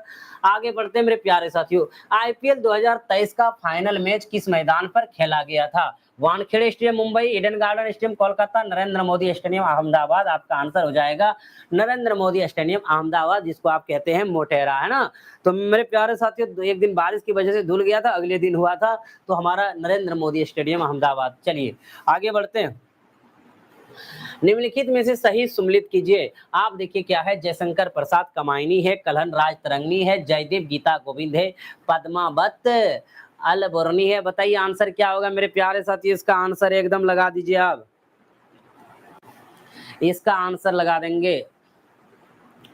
तो भाई कहेंगे कि जयशंकर प्रसाद ने कामायनी को जरूर लिखा है, कल्हण ने राज तरंगनी को लिखा है, जयदेव गीत गोविंद सही है, पद्मावत यहाँ पे अलबोर्नी गलत है। पद्मावत भैया कौन है? मलिक मोहम्मद जायसी, मलिक मोहम्मद जायसी, मलिक मोहम्मद जायसी ने लिखा है, जायसी ने लिखा है पद्मावत को। अलबोर्नी का यहाँ एक बुक का नाम लिख देते हैं, किताबुल हिंद, किताब उल हिंद, किताबुल हिंद, उल हिंद, किताबुल हिंद, है ना। चलिएगा, तो मेरे प्यारे साथियों क्या हो जाएगा आंसर? सम्मिलित नहीं है, चौथा नंबर लगा देंगे। क्लियर है? फटाफट आगे बढ़ते हैं। निम्नलिखित कथनों पर विचार कीजिए। पाचन क्रिया का अधिकांश भाग छोटी आंत में समाप्त हो जाती है, बिल्कुल सही है। छोटी आंत आहार नाल का सबसे लंबा भाग है, बिल्कुल सही है। यानी दोनों सही है मेरे प्यारे साथी, इसमें क्या है? दोनों सही है। यानी आपका पाचन क्रिया का अधिकांश भाग छोटी आंत में समाप्त होती है, बिल्कुल है सही। छोटी आंत जो है नाल सबसे लंबा होता है, और आप जानते हैं कितना होता है? 7 से 8 मीटर लंबा होता है सबसे ज्यादा। चलिए, तो इसका आंसर हो जाएगा एक और दोनों, यानी सी नंबर। आगे है, भारतीय कृषि अनुसंधान केंद्र स्थित है। तो भारतीय कृषि अनुसंधान केंद्र जो है वो नई दिल्ली में स्थित है। कहाँ है? नई दिल्ली में स्थित है। एकदम बिल्कुल सही है मेरे प्यारे साथियों। आगे, यदि मृत्यु और त्यागपत्र अथवा हटाए जाने की स्थिति में भारत का राष्ट्रपति का पद खाली हो तथा उपराष्ट्रपति का पद भी रिक्त हो, तो उस स्थिति में भारत का कार्यवाहक राष्ट्रपति होगा। कौन होगा? तो मेरे प्यारे साथियों ध्यान दीजिएगा, यदि मृत्यु या त्यागपत्र अथवा हटाए जाने की स्थिति भारत का राष्ट्रपति का पद खाली हो, जब भारत का राष्ट्रपति का पद खाली हो जाए तो उसका कार्यभार कौन संभालेगा? उपराष्ट्रपति। लेकिन यहाँ कह रहे उपराष्ट्रपति का पद भी क्या हो जाए? रिक्त हो जाए, तो उस स्थिति में संभालते हैं कौन? यानी कि मुख्य न्यायाधीश, भारत का मुख्य न्यायाधीश। तो आंसर क्या हो जाएगा? भारत का मुख्य न्यायाधीश। अगर ये भी नहीं रहे तो कहेंगे कि वरिष्ठ न्यायाधीश। जो अगर ये नहीं रहेंगे तो जो वरिष्ठ न्यायाधीश होंगे वही यानी कि इसका कार्यभार संभालेंगे। तो कहेंगे कि वरिष्ठ न्यायाधीश कौन? तो सर्वोच्च न्यायालय के जो वरिष्ठ न्यायाधीश होंगे, तो मुख्य न्यायाधीश नहीं रहने की अनुपस्थिति में, यानी मुख्य न्यायाधीश की अनुपस्थिति में वरिष्ठ न्यायालय के जो है सर्वोच्च न्यायालय के जो वरिष्ठ न्यायाधीश है वो संभालेंगे। क्लियर बात है? आगे बढ़ते हैं। एक अश्व शक्ति बराबर क्या होता है? तो भैया आप सब इसका आंसर जानते हैं, 746 बार। क्या होता है? एक अश्व शक्ति बराबर क्या होता है? 746 बार। तो आंसर लगा देंगे 746 बार। आगे देखिए क्या कहता है। आगे तो आपका इंग्लिश है मेरे प्यारे साथियों, लगा दीजिए, इसका आंसर हो जाएगा बी नंबर। एक वस्तु तथा दूसरे वस्तु के बीच में यदि घर्षण बल बढ़ जाता है तो निम्न में से किसका प्रयोग किया जाता है जिससे घर्षण बल कम हो जाए? तो मेरे प्यारे साथियों, जब अगर एक वस्तु दूसरे वस्तु के बीच घर्षण बढ़ जाता है तो हम स्नेहक का प्रयोग करते हैं। स्नेहक का प्रयोग इसलिए करते हैं कि घर्षण कम हो जाए। तो स्नेहक कौन होगा? यूरेनियम, भारी जल, ग्रेफाइट, रेडियम। तो भैया स्नेहक के रूप में हम किसका प्रयोग करते हैं? ग्रेफाइट का करते हैं। तो आंसर लगा देंगे ग्रेफाइट। एकदम आंसर सही है। कलम और अमल क्रमशः 8 दिन 14 दिन में तालाब खोद सकते हैं। दोनों एक ही तालाब को साथ मिलकर खोदा। खुदाई के उपरांत उन्हें 8800 रुपया प्राप्त हुए। इसमें अमन का हिस्सा क्या होगा? एक मेरे प्यारे साथियों कमल है और एक आपका अमन है। कमल जो है उस काम को 8 दिन में यानी तालाब को खोद देता है। अगर हम अमन की बात करें तो 14 दिन में खोदता है। भैया टोटल खुदाई कितना होगा यानी टोटल काम कितना होगा निकाल लेना है। तो इन दोनों का एलसीएम निकालेंगे। तो इन दोनों का एलसीएम क्या होंगे? 56 हो जाएंगे। 8 सती 56, 14 चौकी 56, यानी कि जो हमारा कमल काम करेंगे एक दिन में वो 7 भाग और हमारा जो अमन काम करेंगे वो एक दिन में 4 भाग करेंगे। तो जो जैसा काम करेगा वैसा ही उसको पैसा मिलेगा। और यही 7 4 11 के लिए पैसा उसको कितना मिलता है? टोटल 88,000 मिलता है, क्योंकि ये 7 भाग काम करेंगे, ये 4 भाग काम करेंगे, इसलिए दोनों को जो मिलेंगे वो 8800 मिलेंगे। टोटल कितना मिलेंगे? 8800 मिलेंगे। तो 11 अठे 88 यानी 800, यानी 1 यूनिट बराबर कितना हो गया? 800 हो गया। ये बात समझ रहे हैं मेरे प्यारे साथियों? अब इसमें क्या कर रहा है? अमन का हिस्सा क्या होगा? अमन एक दिन में कितना काम करते हैं? 4, तो 4 ही उसको हिस्सा मिलेगा अनुपात में। तो 1 बराबर 800, तो 4 बराबर कितना? 800 से गुना कर देंगे। 8 चौक कितना हो जाएगा? 3200 हो जाएगा। तो आंसर क्या हो गया? 3200 हो गया। क्लियर है मेरे प्यारे साथियों? कहीं को दिक्कत, कहीं को परेशानी है क्या? समझ गए? जैसन जो काम करेंगे वैसने पैसा मिलेगा, क्योंकि ये 4 के अनुपात में काम करता तो 4 के अनुपात में इसको पैसा मिलेगा। ये 7 के अनुपात में काम करेगा तो 7 के अनुपात में पैसा मिलेगा। और जो एक दिन का ये काम जो डंडा पे आता है, एक दिन का काम होता है और इसका वर्किंग कैपेसिटी भी कहलाता है। आगे बढ़ते मेरे प्यारे साथियों, अगला प्रश्न क्या कहता है? यदि गुजरात में 2 बजे अपराह्न में सूर्य की किरणें सीधी पड़ती है, तो वैसा ही सीधी किरणें अरुणाचल प्रदेश में कितने बजे पड़ेगी? कितना सुंदर क्वेश्चन है मेरे प्यारे साथियों। आप जानते हैं ये पूर्वी बिंदु है और आप जानते हैं ये पूर्वी बिंदु है, तो ये आपका पश्चिमी बिंदु है, ये भी जानते हैं। पश्चिमी बिंदु आपका गुजरात, जो आप जानते हैं कि गोहर माता जिसको कहते हैं आप, है ना, जिसको सरकरी कहते हैं, तो इधर आपका क्या है? गुजरात है। एकदम समझिएगा मेरे प्यारे साथियों। इधर आपका क्या है? अरुणाचल प्रदेश है, यानी कि जिसको कीबूथ कहते हैं। जो पूर्वी बिंदु क्या है? कीबूथ है, जो कहाँ है? अरुणाचल प्रदेश में है। एकदम समझिएगा, सवाल बहुत ही सुंदर है ये। अरुणाचल प्रदेश में क्या कहता सुनेंगे? यदि गुजरात में 2 बजे अपराह्न में, अपराह्न मतलब ठीक है, सूर्य की किरणें सीधी पड़ती है, तो वैसे ही यानी सीधी पड़ती है, तो भैया यहाँ पे 2 बजे यानी कि गुजरात में सीधी पड़ती है, सीधा सीधी पड़ती है 2 बजे। ठीक है, 2 बजे। तो वही आगे चल के कहता है कि तो वैसे ही सीधी करने अरुणाचल प्रदेश में कितने बजे पड़ेगी? कितने बजे पड़ेगी? तो चलिए मेरे प्यारे साथी, इसका आंसर एकदम इजी वे में ढूंढ देते हैं। गुजरात जो स्थित है कितना? 68 डिग्री 25 मिनट पे स्थित है, देशांतर पर। ठीक है, 25 मिनट पर स्थित है। अगर हम बात करें 68 डिग्री 7 मिनट, 25 लिखा गया, सॉरी, 68 डिग्री 7 मिनट पर स्थित है। ठीक है, और कहेंगे कि पूर्वी बिंदु जो अरुणाचल प्रदेश है कितने डिग्री पर स्थित है? वहां पे लिखेंगे 97 डिग्री 25 मिनट पे है। कितना है? 25 मिनट पे है। लगभग एकदम इसका ध्यान दीजिएगा, लगभग में निकालने का काम करिएगा, मिनट को छोड़ दीजिए, डिग्री डिग्री ले लीजिए। 68 डिग्री 97 डिग्री के बीच कितना का अंतर है? तो भैया कहेंगे 17 में 8 गया 9, 17 में 8 गया तो 9, और यहाँ 8 में 6 गया 2, यानी 29 डिग्री का अंतर है।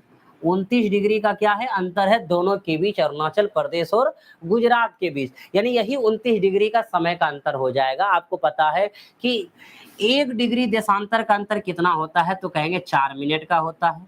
1 डिग्री देशांतर का अंतर कितना होता है? 4 मिनट का होता है। तो भैया 29 डिग्री का कितना होगा? तो 29 गुना 4 कर दीजिए। 9 चौक 36, 6 और 4 दूनी 9 से 36 6, 3 बचा, 4 दूनी 8, 3 11, 116, यानी 116 मिनट। और मेरे प्यारे साथी 116 मिनट है, उधर 25 और इधर 7 लिए नहीं, लगभग जो है कितना है आपको पता है? 116 यानी 120 मिनट ले सकते हैं। तो 2 घंटे का अंतर है, लगभग क्या है?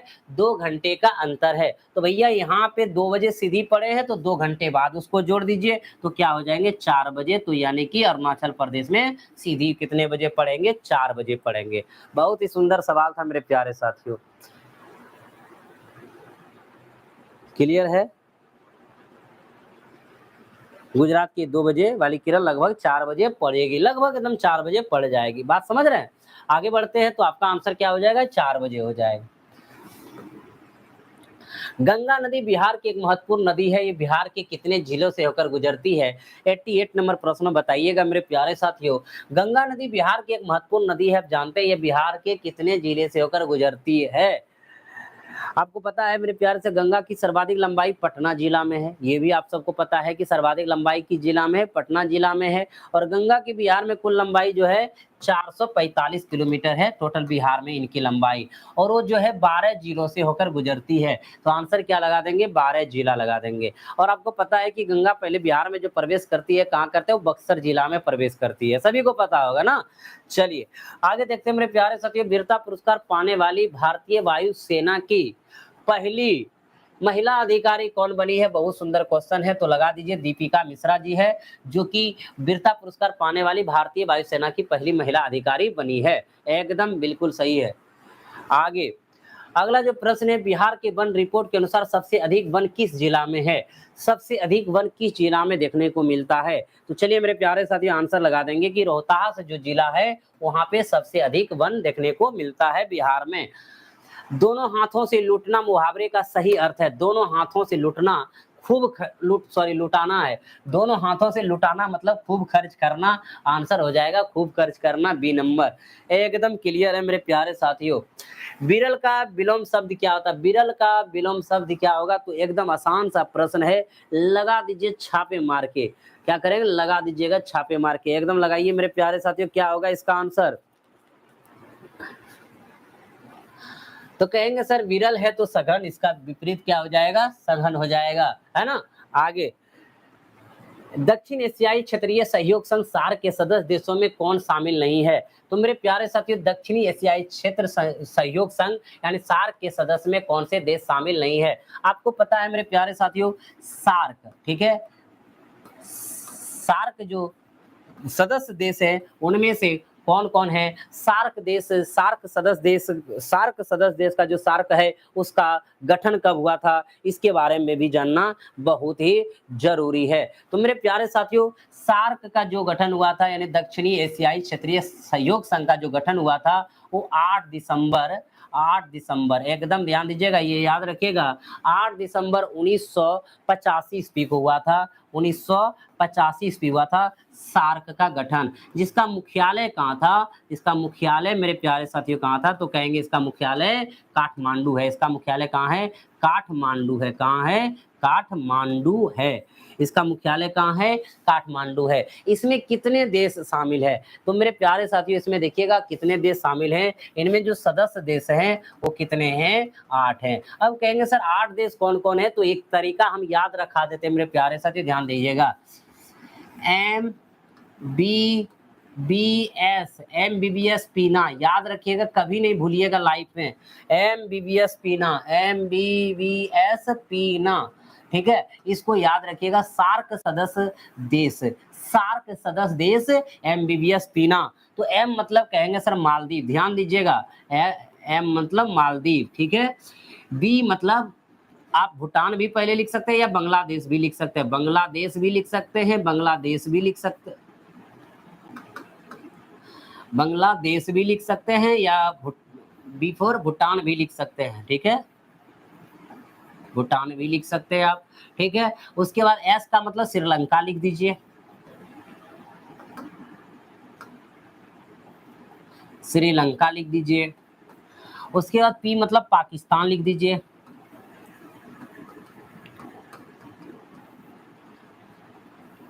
पाकिस्तान लिख दीजिए। आई मतलब इंडिया यानी भारत लिख दीजिए। एन मतलब नेपाल लिख दीजिए। ए मतलब अफगानिस्तान लिख दीजिए, अफगानिस्तान।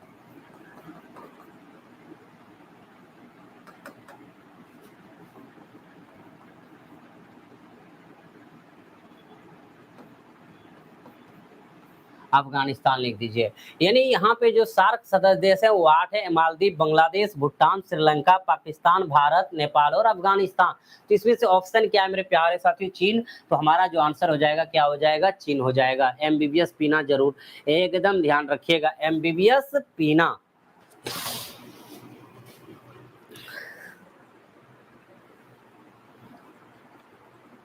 आगे बढ़ते हैं। कुसुम किसका पर्यायवाची शब्द नहीं है। कुसुम का मतलब पुष्प, प्रसून, सुमन होता है, ये कमल का पर्यायवाची नहीं है। 94 को क्या लगा देंगे, ए लगा देंगे। 94 का क्या लगा देंगे, ए लगा देंगे। 1942 में कांग्रेस कार्यकर्ता द्वारा भागलपुर के सुल्तानपुर में समांतर सरकार का नेतृत्व किसने किया था? 1942 में जो कांग्रेस कार्यकर्ता द्वारा भागलपुर के सुल्तानपुर में समांतर सरकार का नेतृत्व किसने किया था? तो याद रखिएगा, राम दयालु सिंह। राम दयालु सिंह क्या है? राम दयालु सिंह है। आंसर एकदम लगा देंगे आप, राम दयालु सिंह। बिल्कुल सही आंसर है मेरे प्यारे साथियों। आगे बढ़ते हैं।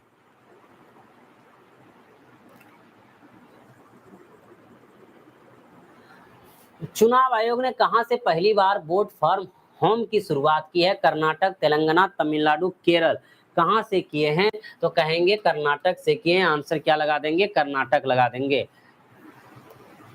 आगे, नीलगाय में कौन सा समास है? तो भैया नीलगाय आप जानते हैं कर्मधारय समास है। नीलगाय कौन सा समास है? कर्मधारय समास है। समास एक बार जरूर आप सब देख लीजिएगा। समास से बराबर सवाल आ रहा है। समास से क्या है? बराबर सवाल आ रहा है। तो जिस समास के दोनों शब्दों के बीच विशेष, विशेषण यानी कि उपमान, उपमेय का संबंध हो, यानी कि नीलगाय का मतलब, नीलगाय का सीधा अर्थ निकाल सकते हैं आप, नीली है गाय जो। नीलगाय, नीली है गाय जो, तो दोनों का यानी कि विभेद हो रहा है, समान अर्थ बता रहा है, तो कर्मधारय समास है, तो लगा देंगे कर्मधारय। एक समबाहु त्रिभुज का परिमाप 12√3 है। समबाहु त्रिभुज का क्षेत्रफल ज्ञात कीजिए। भैया परिमाप आप जानते हैं, समबाहु त्रिभुज का परिमाप क्या होता है? तीनों भुजा का योग, यानी 3a कह संगे समबाहु त्रिभुज का परिमाप दिया है 12√3 और यहाँ पे है 3a। कटा देंगे, 3 चौके 12, 4√3, यानी कि a बराबर यानी 4√3। और a यहाँ पे क्या है भैया? भुजा है। किनकी भुजा है? समबाहु त्रिभुज की। और समबाहु त्रिभुज की प्रत्येक भुजा आपस में क्या होती है? बराबर होती है। अगर क्षेत्रफल की बात करें तो समबाहु त्रिभुज का क्षेत्रफल होता है √3/4 गुना भुजा स्क्वायर। तो √3 रहने दिए बटे 4 रहने दिए, भुजा की जगह लिखेंगे 4√3, 4√3, यानी 4√3 लिखेंगे, फिर भैया 4√3 लिखेंगे। कटा देंगे, 4 4 कैंसिल। तो देखिएगा √3 3, 4 तिया 12, यानी 12√3 आंसर हो जाएगा। तो लगा देंगे 12√3 तीसरा नंबर पे। एकदम क्लियर है मेरे प्यारे साथियों? किसी को कोई तकलीफ है बताइएगा। अगर मेरे प्यारे साथी इतना मेहनत हम भी कर रहे हैं, इतना मेहनत आप भी कर रहे हैं, तो एकदम कहते हैं मेहनत में 4 चांद लगे। तो सभी मित्रों को जरूर शेयर कर दीजिए। आगे बढ़ते हैं मेरे प्यारे साथी। हंटर आयोग की नियुक्ति की गई थी। आप सभी को पता है कि जलियांवाला बाग हत्याकांड के बाद ही हंटर आयोग की मतलब की गठन की गई थी, यानी इसी का जांच करने के लिए, जलियांवाला बाग हत्याकांड की जांच करने के लिए हंटर आयोग की नियुक्ति की गई थी, गठन की गई थी। और जलियांवाला बाग हत्याकांड कब हुआ था? 13 अप्रैल। आप जानते हैं आप सब मेरे प्यारे साथियों, हृदय विदारक घटना था यह 13 अप्रैल 1919 ईस्वी को, यानी यह घटना घटित हुआ था। उसी घटना के घटित को जांच करने के लिए हंटर आयोग का यानी गठन किया गया था। और आपको पता है जनरल डायर के आदेश पर ही जलियांवाला बाग हत्याकांड हुआ था। और जनरल डायर को गोली किसने मारा था? जाकर के मेरे प्यारे साथियों, उधम सिंह ने जाकर के गोली मार दिया था। मारा था कि नहीं मारा था? बिल्कुल। तो चलिए, हमारा जो आंसर हो जाएगा वो हो जाएगा क्या? हंटर आयोग जलियांवाला बाग हत्याकांड के बाद ही हुआ था, यानी उसके जांच के लिए। क्लियर है? चलिए मेरे प्यारे साथियों, बिल्कुल एकदम सही जवाब है। फेडरेशन कप एथलेटिक इवेंट में महिलाओं की 100 मीटर बाधा दौड़ में किसने स्वर्ण पदक जीता है? तो ज्योति यारा जी ने जीते हैं, जो कि 13.09 सेकंड का टाइम ये लेकर के गोल्ड मेडल जीते थे, इतना सेकंड का टाइम लेकर के। तो मेरे प्यारे साथियों बताइएगा आज का क्लास कैसा लगा? आज का क्लास अच्छा लगा कि नहीं लगा, ये आप सब जरूर बताइएगा। अगर आज का क्लास अच्छा लगा हो तो फिर मेरे प्यारे साथियों पुनः कल लेकर के हम क्लास आएंगे। क्या हमारे क्लास से आप सभी को फायदा हो रहा है? बिहार पुलिस के जो सेट बना रहे हैं, क्या कुछ फायदा हो रहा है? कुछ आपको अच्छा देखने को मिल रहा है? मेरे प्यारे साथियों बताइएगा आप सब। नहीं तो इसका विस्तार से चर्चा करने बोलिएगा तो हम क्या करेंगे, 50-50 क्वेश्चन लेकर के आएंगे, एकदम विस्तार से चर्चा करके बताएंगे, कोई भी दिक्कत नहीं होगा। आज क्लास में मजा आ गया सर जी, बहुत बहुत धन्यवाद। लेकिन आप सब मेरे प्यारे साथियों, सर क्लास कितने बजे चालू होता है? क्लास जो है 7 बजे चालू हो जाता है। आप सब जरूर जुड़ जाइए, सभी मित्रों तक जरूर शेयर कर दीजिए। और मेरे प्यारे साथियों, ये सेट कंप्लीट होने के बाद फिर अगला सेट हम लगाएंगे, यानी टोटल सेट आपको बहुत ज़्यादा प्रैक्टिस करवाएंगे। हर एक चीज़ों को लेकर के आए हुए हैं। कहते हैं कि जब ये खत्म हो जाएगा फिर मैथ का जो इम्पोर्टेंट टर्म होता है वो भी आपको करा देंगे, हमारी उम्मीद है। लेकिन आप इतने सेट बना लो दिन में मेरे प्यारे साथियों, ताकि एग्जाम तक आप एकदम बहुत अच्छे से तैयार हो जाइए। तो हम एक चीज़ हम यहाँ पूछना चाहेंगे कि कितने, आप सब बताइए कितना सही किए आज, किसका नंबर कितना आया? 1 मिनट टाइम लेकर के आप फटाफट बता दो भैया कितना किसका नंबर आया। हम, मेरा दिल बाग बाग हो जाएगा, खुश हो जाएगा। चलिए हिमांशु जी 54 नंबर आए हैं, बिल्कुल सही बताए हैं। तो चलिए एकदम और कोई हैं जो कि नंबर बताने में लज्जा नहीं रखिएगा, अगर अभी लज्जा जाइएगा तो बाद में कहाँ मेरे प्यारे साथियों इज़्ज़त मिलेगा। कहते हैं स्टूडेंट लाइफ में कोई इज़्ज़त नहीं होता है, जहाँ पढ़ो वहीं सो जाओ, पढ़ो लेकिन भाई। ट्रेन पे सफ़र करते हैं देखते हैं कहीं भी बैठ जाते हैं। और उसके बाद कहते हैं जो है पूजा कुमारी 50, फंटूस कुमार 65, बेबी खातून 56, नीति कुमार और नीति 65 ठीक है, सिंटू जी 39, बजरंगी कुमार 62, काजल कुमारी 40। चलिए मेरे प्यारे साथियों ये आपका हक अपना नंबर है, इसमें इम्प्रूव अपने आप हो जाएगा, एकदम आसानी से हो जाएगा, लेकिन सब कोई ज़रूर बताइएगा। नीतू कुमारी जी 53, बिल्कुल। मनोज जी 20 क्वेश्चन बाद आए, 20 क्वेश्चन के बाद आए और नंबर आप 52 लाए, क्या बात है, ज़बरदस्त।